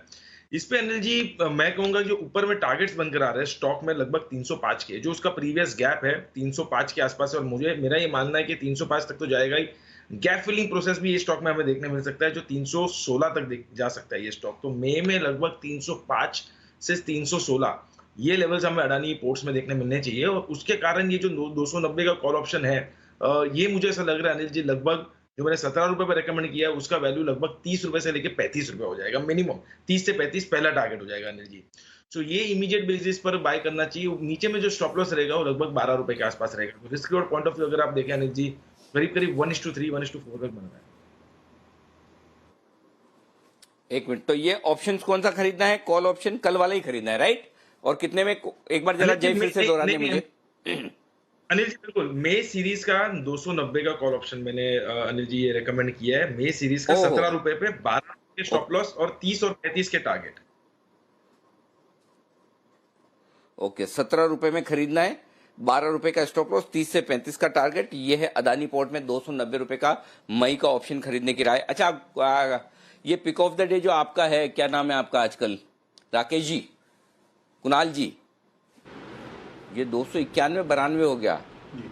अच्छा, ये ज्यादा बढ़ गया ना। अगर आज 3-4 रुपए और, तो मैं कल पिक ऑफ द डे नया लूंगा, ये वाला नहीं चलेगा। पहले बता देता हूँ, ये आज का आज ही फिर हो जाएगा। तो ऐसा नहीं कि आप कल सुबह मुझे ये बोले कि सर वो तो मैंने कल दे दिया था, वापस नहीं दूंगा। तो इसके लिए तैयारी करके रखिएगा। ऐसा नहीं कि शाम को छुट्टी है आपकी, ये स्टॉक जिस हिसाब से बढ़ रहा है आपको दूसरा भी देना पड़ सकता है। आइए एक और स्टॉक है जिस पर फोकस करते हैं, वो है HUL। HUL में जो अब आज 14 करोड़ के आसपास के शेयरों की बिकवाली की जो खबर आई है वो बड़ी इंपॉर्टेंट है, और वो खबर कितनी इंपॉर्टेंट है और क्या उसका असर हो सकता है, ये पहले देवांशी डिटेल्स दे रही है, और उसके बाद आशीष कुकरेजा साहब से हम उस पर लेंगे राय। देवांशी बताइए। बिल्कुल अनिल जी, आप देखिए कि आज ही खबर आते हुए दिखी है कि जीएसके पीएलसी जो कि पेरेंट कंपनी है, इनके पास विलय के बाद करीब 5.7% की हिस्सेदारी है। अब खबर आते हुए दिख रही है कि जीएसके इसमें जो हिस्सेदारी है 5.7% की, वो आने वाले दिनों में बेच सकता है। तो कुल मिलाकर ये एक नेगेटिव खबर जरूर आती हुई दिखती है। यही नहीं, आज के दिन आपको दिखेगा कि शेयर पर दबाव इसलिए बनता हुआ दिख रहा है क्योंकि जीएसके और एचयूएल के विलय के बाद जितने भी शेयर्स अलॉट किए गए थे वो आज ट्रेड में आते हुए दिखे थे। तो जो फ्री फ्लोटिंग है वो थोड़ा सा बढ़ता हुआ दिखा है, इसके चलते भी आज थोड़ा सा दबाव था। साथ ही अनिल जी, आप देखिए नतीजे आने वाले एचयूएल के, और ये माना जा रहा है कि नतीजे इस बार थोड़े से बेहतर आते हुए दिख सकते हैं। तो कुल मिलाकर इस पर भी नजर आएगी। मैं आपको बता देती हूँ कि क्या नंबर्स आने वाले हैं, क्या एक्सपेक्टेशंस हैं।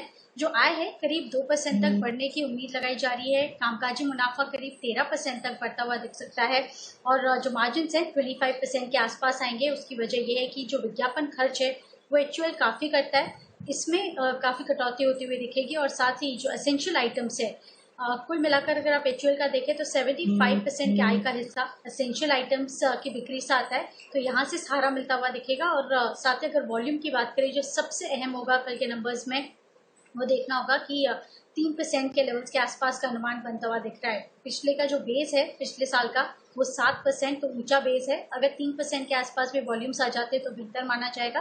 3% के ऊपर अगर आता है तो काफी शानदार नतीजे कहलाएंगे एचयूएल के। ओके, ये है आपके लिए एचयूएल का पूरा पोल और साथ ही खबर भी। आशीष जी बताइए, स्टॉक कमजोर हो रहा है, इसी वजह से खरीदना चाहिए या नहीं?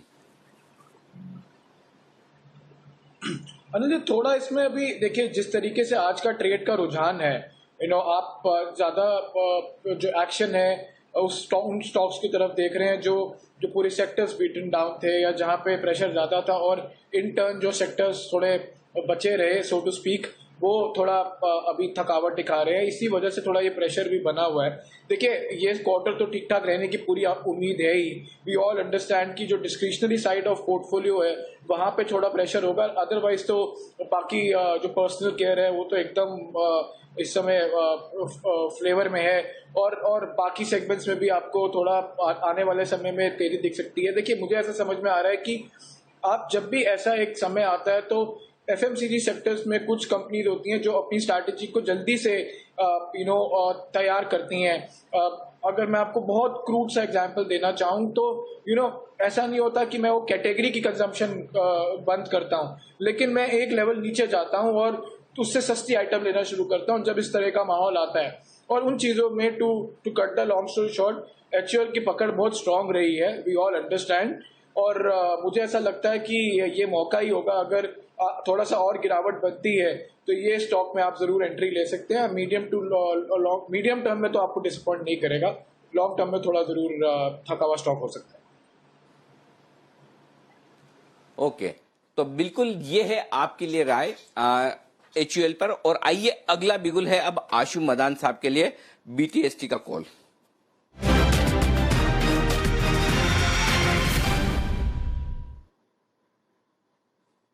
जी आशु जी बताएं सर। अनिल जी, मैं अदानी और हिंडाल्को कवर नहीं करूंगा क्योंकि वो आप कवर कर चुके हो, टाइम कम है। अनिल जी, मैं ये बोलना चाह रहा हूँ कि ये बाजार में पकड़ है, इसमें डाउट नहीं है, लेकिन जो अभी आधा घंटा पहले जो फिरोशियस मूव आया, जो शॉर्ट कवरिंग कल होनी चाहिए थी, मुझे लगता है कि आज वो बाउट शॉर्ट कवरिंग का जो एक वो मतलब पैनिक बाइंग होती है वो हो गई है।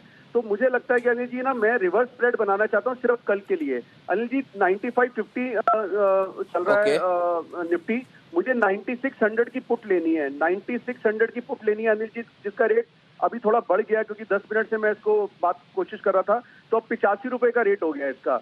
9600 की पुट लेनी है अनिल जी, और 9500 की दो बेचनी है जिसका रेट है 39-40 रुपए। तो ये जो आपका स्प्रेड है अनिल जी, 9600 बाय 9500 दो सेल, ये सिर्फ 6 रुपए में स्प्रेड बनेगा। 9600 के ऊपर जाती है तो आपका मैक्सिमम लॉस 6 रुपए होगा, नीचे 9400 तक सेफ है। मुझे लगता है अनिल जी अगर 95 95.5 की क्लियरिंग रह गई तो इसमें 50 से 100 रुपए का प्रॉफिट हो जाएगा।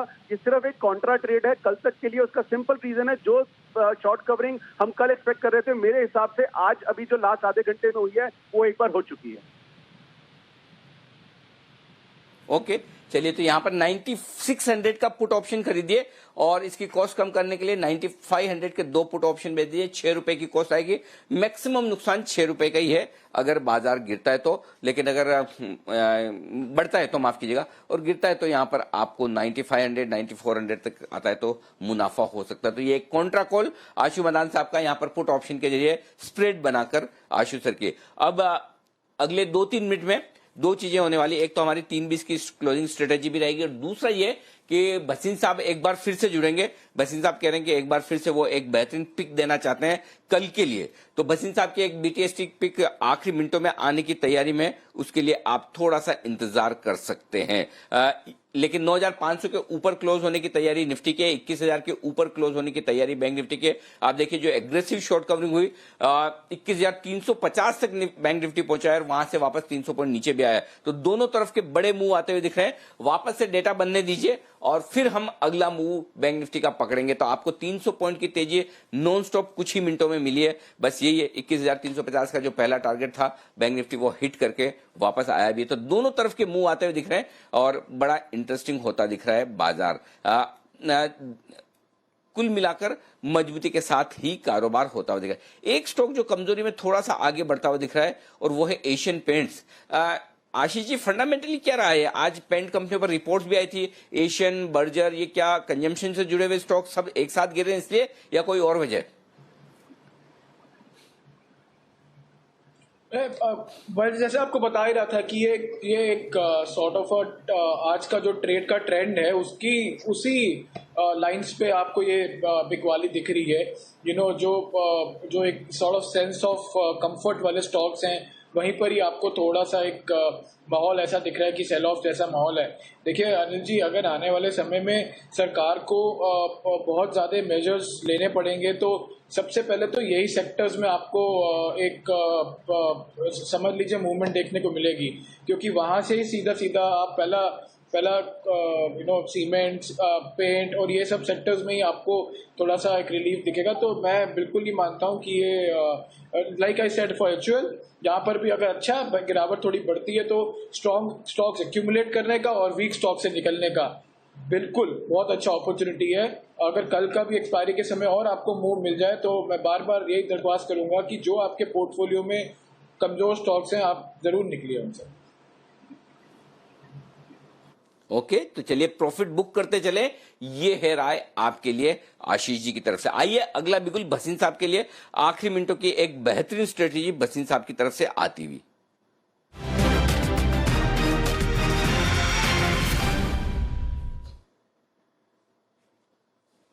भसीन साहब, एक बार फिर से आपका स्वागत है। स्टॉक्स आपके बड़े तेज दौड़ लगाते हुए नजर आ रहे हैं, भाग रहे हैं। बताइए सर, अब कौन सा स्टॉक आपने BTST के तौर पर चुना है? अनिल जी, बाकी तो आपके सामने हो ही चुका है। HDFC bank is the top gainer in the bank Nifty, और आपको बताया था वो सारे टारगेट हिट कर गया। yes. अब आज के लिए जो मेरा कॉल है वो अगले 2-3 दिन के लिए है, और ये आपको याद है 13,200 पे मैं कहता था आइशर मोटर और 14 का टारगेट। अब ये कंसोलिडेट करके 14,250 का टारगेट भाव है। यहाँ पे लीजिए 13,800 का स्टॉप लॉस रखिए और 14,800 से 15,200 का टारगेट आपको 2-3 दिन में मिलना चाहिए।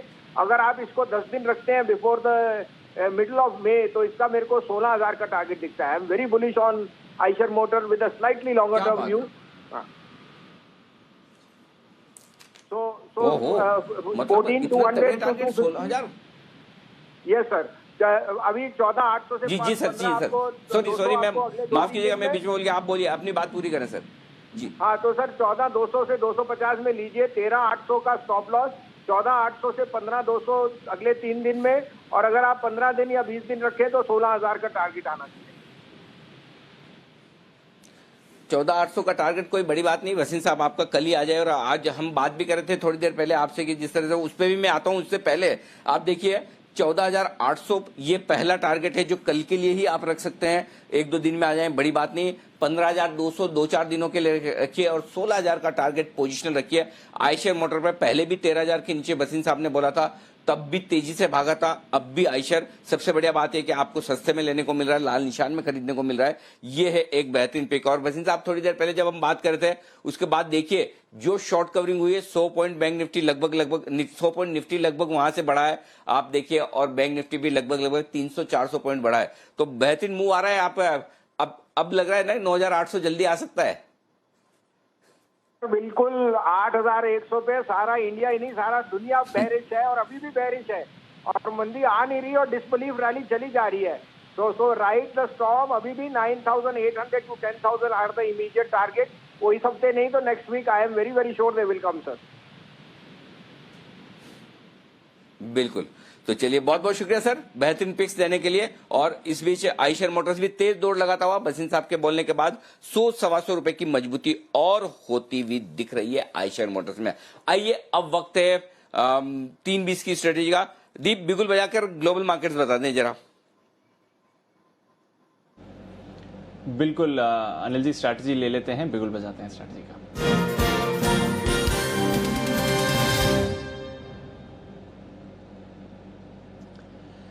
ग्लोबल मार्केट में सर ज्यादा बदलाव नहीं है। डाउ 200 अंक से थोड़ा कम 180 अंक ऊपर है इस समय, बट वैसा ही है जैसा हमने लास्ट टाइम जब चेक किया था। डाउ फ्यूचर्स से अच्छा सपोर्ट आ रहा है, नैस्डैक फ्यूचर्स भी 1% ऊपर दिखेगा। यूरोप के बाजार थोड़े मिले जुले हैं, फ्रांस के बाजार एकदम सपाट हैं, पर जो यूके के बाजार हैं वो 1% ऊपर हैं और जर्मनी के बाजार भी ½ % ऊपर हैं इस समय। WTI 14% ऊपर है, ब्रेंट 3% ऊपर है और एकदम दायरे में ट्रेड कर रहा है इस समय सोना। ओके, तो ये है आपके लिए यूरोप के बाजारों का हाल, मिला जुला सा है। और डाउ फ्यूचर्स कितना ऊपर दिख रहे हैं, कितना बताया दीप? 183। ठीक है, वैसे तो कोई समस्या है नहीं, बढ़िया है। और क्लोजिंग भी आपको ठीक ही मिल रही है। एवरेज क्लोजिंग 21,000 के आसपास की आएगी बैंक निफ्टी पर और 9,500 के ऊपर की निफ्टी की क्लोजिंग मिल रही है। कल के लिए आप सेट ही हैं, कोई दिक्कत नहीं। अपनी तेजी की पोजीशन जो भी है उसे होल्ड करें, लेकर जाएं, कोई दिक्कत वाली बात नहीं है। अभी तक ऐसा कोई संकेत नहीं कि आपको अपनी तेजी की पोजीशन छोड़नी चाहिए। तो 9,600 का ऊपर का टारगेट भी मिला है, आराम से आप होल्ड करके चले अपनी तेजी की पोजीशन को। नई पोजीशन बनाने के लिए ऑप्शंस का जरिया लें, जो जय ने बताए हैं। जय ने जहां कहा था 20,950, इसके आसपास ही बैंक निफ्टी वापस आ गया है और 9,500 के आसपास आ गया। तो मैं जय थोड़ी सी मदद आपकी लूंगा। अगर ऑप्शन के जरिए तेजी की पोजीशन बनाकर जाना है, निफ्टी बैंक निफ्टी कौन सा लेना चाहिए? नहीं जी, बैंक निफ्टी डेफिनेटली, बिकॉज इसमें बहुत बड़ा ब्रेकआउट देखने मिला है काफी टाइम के बाद। और इतना बड़ा अगर कंसोलिडेशन और इतने समय के बाद अगर बैंक निफ्टी में ब्रेकआउट आ रहा है तो 21,500 तक के लेवल्स तो मैं एक्सपेक्ट कर ही रहा हूँ। और 7 मई तक तो एटलीस्ट वो तो देखने मिलने ही चाहिए। कल देखने मिल जाए तो बहुत ही अच्छा है, कल की एक्सपायरी के दिन। बाद में ट्रंकेटेड वीक है तो फिर से हम डायरेक्टली नेक्स्ट वीक ही जाएंगे। सो नेक्स्ट वीक में तो आ ही जाएंगे 21,500 डेफिनेटली। बैंक निफ्टी में कॉन्फिडेंस थोड़ा मेरा ज्यादा है। निफ्टी में भी मुझे ऐसा लग रहा है कि 9,650-700 तक जा ही सकता है, उतनी जगह है ही। पर बैंक निफ्टी में अनिल जी ये है कि इतने समय के बाद ये ब्रेकआउट जो हमें देखने मिल रहा है, ये ओवरसोल्ड टेरिटरी और ये शॉर्ट कवरिंग और भी कंटिन्यू रहेगी बैंक निफ्टी में। ये तो रिटेस्ट हो रहा है केवल पैटर्न का एज ऑफ नाउ जो इंट्राडे में हम देख रहे हैं। तो ये रिटेस्ट पे फिर से एक मौका मिल रहा है ट्रेडर्स को लॉन्ग इनिशिएट करने का। बिल्कुल। तो बहुत ही शानदार मूव आज आती हुई बाजार में। हल्की सी मुनाफा वसूली जरूर हुई है ऊपरी स्तरों से, ये एक आप हेल्दी साइन ही ले सकते हैं। कल की मूव के लिए शायद बाजार अब फिर से तैयारी कर रहा है। तो अच्छी गेंस आती हुई। भसीन साहब के पिक्स हिंडाल्को, HDFC बैंक तीनों ही बढ़िया कर रहे हैं। साथ में जो और उन्होंने पिक्स दिए, टाटा स्टील भी मूवमेंट में है। आज वागले साहब की भी पिक्स रही हैं, HDFC बैंक, वो भी अच्छी कर रही है। अदानी पोर्ट हमारे लगभग पूरे पैनल की पिक थी ये, वहां पर भी आप बढ़िया एक्शन देख रहे हैं। तो शानदार मूव आती हुई। सिर्फ एक्सिस बैंक नतीजों के दम पर थोड़ा कमजोर रहा है 3.5%, वरना फिर आप कह सकते हैं कि ज्यादातर बाजार ने आज अच्छी स्ट्रेंथ दिखाई है। थोड़ी मुनाफा वसूली इधर उधर जरूर हुई है, पर अदरवाइज आज का ट्रेंड काफी मजबूत रहा है आज के ट्रेड के लिए। देखते हैं कि ये कल सस्टेन करता है कि नहीं। स्टील अथॉरिटी ऑफ इंडिया पर नजर रखिएगा, ये भी एक भसीन साहब की पिक थी। वायदा कारोबार का टॉप गेनर है 9% गेन के साथ। अभी थोड़ी देर पहले एक भारत फोर्ज पर भी मूव आया था, एक इस पर भी एक बार राय ले लेते हैं क्लोजिंग से पहले। एक क्विक कॉल जय भारत फोर्ज पर। दीपांशु, अगर मैं कहूँ कि भारत फौज में तेजी बहुत ही अच्छी देखने मिली और जो हिसाब से चार्ट पैटर्न है इसमें मुझे ऐसा लग रहा है कि एक अच्छा inverse head and shoulders pattern form हो रहा है इसमें दीपांशु। 296 के आसपास इसकी नेकलाइन एक रेजिस्टेंस है, तो पहले तो 296 हमें देखने मिलेगा भारत फौज में। और इसका जो सपोर्ट नीचे में है अभी 270 पे है, 296 के अगर ऊपर निकलता है ये स्टॉक तो मैं कहूंगा कि इनवर्स हेड एंड शोल्डर्स का ब्रेकआउट मानना चाहिए उसमें, और फिर तो लगभग 325 से 330 तक के लेवल्स भी मिनिमम देखने मिलेंगे। तो मैं कहूंगा बायस पॉजिटिव है इसमें। ओके, बायस पॉजिटिव है। 40 निफ्टी स्टॉक्स आज आपको पॉजिटिव क्लोजिंग दिखा रहे हैं, तो वहां से एक अच्छा संकेत आया है। बैंक्स में आज जबरदस्त तेजी रही है और वो सबसे अच्छा रहा है। बैंक्स, एनबीएफसी, अनिल जी, और मेटल्स सबसे ज्यादा आगे यही रहे हैं। Okay, perfect. तो ये है आपके लिए इस वक्त की राय साफ तौर पर आती हुई। चलिए, अब आज की क्लोजिंग होती हुई दिख रही है और क्लोजिंग में स्टॉक्स जो मजबूती के साथ बंद हो रहे हैं वो मैं आपको बता दूं। Hindalco top gainer 7%, Adani port, Bansal ji, Kunal ji, सुबह दूसरा देना पड़ेगा, ये वाला नहीं चलेगा। 292 पे बंद हो रहा है। आखिर 297, 200, 300 के हैं, लेकिन बहुत नजदीक पहुंचा हुआ, लेकिन बहुत ही शानदार आइडेंटिफिकेशन मानना पड़ेगा। 282 से 292, 10 रुपए आपका स्टॉक, अगर निफ्टी का स्टॉक वो आधे घंटे में भागे तो कहने ही क्या। एचडीएफसी 6% मजबूत, गेल, एचसीएल टेक, एचडीएफसी बैंक जैसे शेयरों में जबरदस्त तेजी बनती हुई दिख रही है। कमजोर शेयरों में खाली एक्सिस बैंक रिजल्ट के बाद 3.5% नीचे रहा है। एशियन पेंट्स, लीवर जैसे कंजम्पशन वाले और फार्मा शेयरों में थोड़ी प्रॉफिट बुकिंग आती हुई दिखी है। वायदा कारोबार की तरफ आइए, कौन से स्टॉक्स हैं बेहतरीन एक्शन में। स्टील अथॉरिटी फाइनली बसिन साहब के 30 रुपए के टारगेट को हासिल करता हुआ आज फ्यूचर्स में हाई है 30 रुपए का, 10% मजबूत बंद हुआ है। आईबुल हाउसिंग 8% मजबूत बंद हुआ है और अदानी पोर्ट 7% ऊपर है। भारत फोर्ज, अपोलो टायर जैसे ऑटो इंडस्ट्री स्टॉक्स में तेजी बनती हुई दिख रही है। एक्साइड में तेजी बनती हुई दिख रही है। अशोक लेलैंड मजबूत होता हुआ दिखा है। लंबी लिस्ट है आज मजबूत शेयरों की। कमजोर शेयरों की भी जिक्र कर लें, पेंट शेयरों में थोड़ी कमजोरी रही है। बर्जर, एशियन वगैरह कमजोर हैं। कंजम्पशन वालों में Lever, Colgate, Dabur, Asian paints ये थोड़े थोड़े कमजोर हैं। पीडीलाइट हल्की प्रॉफिट बुकिंग आती हुई दिखी है। फाइनली अभी जो क्लोजिंग आएगी उस पर हम नजर रखते हैं कि क्लोजिंग क्या 21,000 के ऊपर बैंक निफ्टी पर आनी चाहिए। निफ्टी पर तो 9,500 के ऊपर आएगी, इसमें कोई डाउट ही नहीं है, लेकिन क्या बैंक निफ्टी मेरे ख्याल से तो 21,000 के ऊपर आना चाहिए, क्योंकि आखिरी आधे घंटे में थोड़ा मजबूती के साथ ही ट्रेड होता हुआ दिखा है। लेकिन शाम को 6 बजे का जो कार्यक्रम है वो मैं आपको बता दूं, इस वक्त देश का पूरा फोकस कोरोना के मरीजों के इलाज पर है और उन मरीजों की भी सुध लेना जरूरी है जिनको कोरोना नहीं लेकिन दूसरी बीमारियों से जूझ रहे हैं। मसलन किसी को टीबी, कैंसर, दिल की बीमारी है, ये भी जानलेवा है और मुश्किल वाली हैं, बड़ी बीमारियां हैं। तो इनके लिए अभी दिक्कत ये आ रही है कि ज्यादातर प्राइवेट हॉस्पिटल है ना, कोई भी दूसरे पेशेंट्स को भर्ती नहीं कर रहे हैं और ऐसे में कुछ केसेस ऐसे भी आए हैं जिनको ट्रीटमेंट नहीं मिल पाया और उसकी वजह से इन पेशेंट्स की डेथ हो गई है। तो ऐसे में दिक्कत ये कि ये मरीज जाए कहाँ, ये बड़ी समस्या है और इनके इलाज कहाँ करवाए जाएं, क्योंकि सरकारी अस्पताल ज्यादातर सारे कोरोना के इलाज में लगे हैं। तो इसी पर हम करेंगे आज शाम 6 बजे खास चर्चा। आपकी खबर आपका फायदा में कि प्राइवेट हॉस्पिटल्स के लिए खास है, दूसरे मरीजों को ना करो, ना मत करो, उनका ट्रीटमेंट करो। ये है हमारा खास शो, दूसरे मरीजों को ना करो ना। ये शो मिस मत करिएगा। और इस बीच आज सुबह जो हम बात कर रहे थे आप सब लोगों को, और मैंने कहा भी कि आप सब लोग अपने हमारे एक्सपर्ट्स को अपने वीडियो भेजिए। मैंने ये भी आपसे भी वीडियो मंगवाए थे कि भाई चलिए वीडियो भेजिए, लेकिन बात वही है कि हम वो डांस वाले वीडियोस अब नहीं दिखा रहे हैं। आज वर्ल्ड डांस डे, लेकिन जाने माने अभिनेता और मेरे प्रिय एक्टर जो रहे हैं इरफान खान साहब, वो कैंसर की बीमारी के बाद लंबी लड़ाई लड़ने के बाद आज उनका निधन हो गया। थोड़ा दुख का माहौल है पूरे बॉलीवुड में, पूरे देश में। तो उनके प्रति सम्मान और श्रद्धांजलि के चलते हम ये वीडियोस आपको नहीं दिखा रहे। थोड़ा सा ऑकवर्ड लगता है, तो मुझे लगता है कि आज ये दुख वाली घटना है। उन्होंने बड़ी लंबी लड़ाई लड़ी कैंसर के खिलाफ, एक बार जीत कर आए भी, लेकिन आखिरकार वापस थोड़ी सी 2 दिनों से उनकी हालत थोड़ी सी खराब हो गई थी।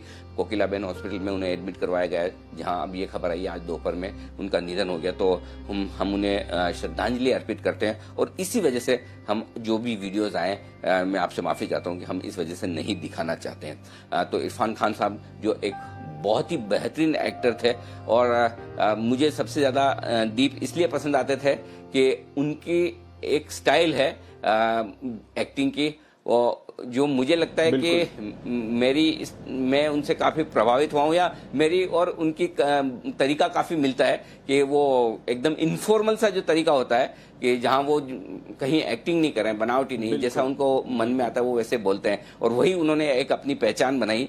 तो वो एक बहुत ही उम्दा एक्टर थे।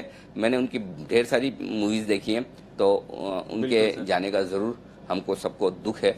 तो उनको बहुत बहुत श्रद्धांजलि जी बिजनेस के सारे एक्सपर्ट्स की, स्टाफ और हमारे सारे दर्शकों की तरफ से भी। इरफान खान साहब को उन्होंने बहुत ही खुशी के लम्हे हिंदुस्तान के लोगों को दिए हैं। आइए फाइनल क्लोजिंग 9553 बेहतरीन मिली है निफ्टी पर, और जो हम कह रहे थे कि घबराइए मत, बैंक निफ्टी पर आपको 21,000 के ऊपर की क्लोजिंग मिलेगी। आप सोच सकते हैं जहां बंद हुआ बैंक निफ्टी वहां से 100 पॉइंट ऊपर बंद होता हुआ दिखा है, 21,090 पर 400 अंक ऊपर बैंक निफ्टी की आज क्लोजिंग हुई है। 250 अंक ऊपर निफ्टी बंद हुआ है। 600 अंकों की मजबूत उछाल दिखी है आपको सेंसेक्स में। विदा लेने का वक्त है आप सभी एक्सपर्ट से। बहुत बहुत शुक्रिया कुणाल जी, राकेश जी, वागले साहब आपका, किरण जी का भी धन्यवाद, आशीष जी का भी बहुत बहुत शुक्रिया हमारे लिए वक्त निकालने के लिए, और जय ठक्कर आपका भी बहुत बहुत शुक्रिया बेहतरीन कॉल्स हमारे दर्शकों तक पहुंचाने के लिए। एक पावर पैक ट्रेडिंग सेशन और पूरा पावर पैक दिन, ये था आज का पूरा लबो लबाब। लेकिन अगर आपको लगता है कि आज के सेशन में और आज के दिन में बड़ा मजा आया मार्केट में और कवरेज में, तो यकीन मानिए कल का दिन इससे भी बेहतर और इससे भी शानदार एक्शन भरा रहेगा। कल है वायदा कारोबार की महीने की एक्सपायरी का दिन। डेटा बन रहे हैं और डेटा बड़े कमाल कर रहे हैं। इन डेटा का कमाल कल हम देखेंगे। और लंबे वीकेंड, जी हाँ, शुक्रवार को बाजार बंद है, 1 मई लेबर डे, मजदूर दिवस हमारे लिए, और उसको हम सेलिब्रेट करेंगे। तो 3 दिनों का लंबा वीकेंड है, उससे पहले कल का एक्शन भरपूर रहेगा। तो मुझे और दीप को भी दीजिए इजाजत।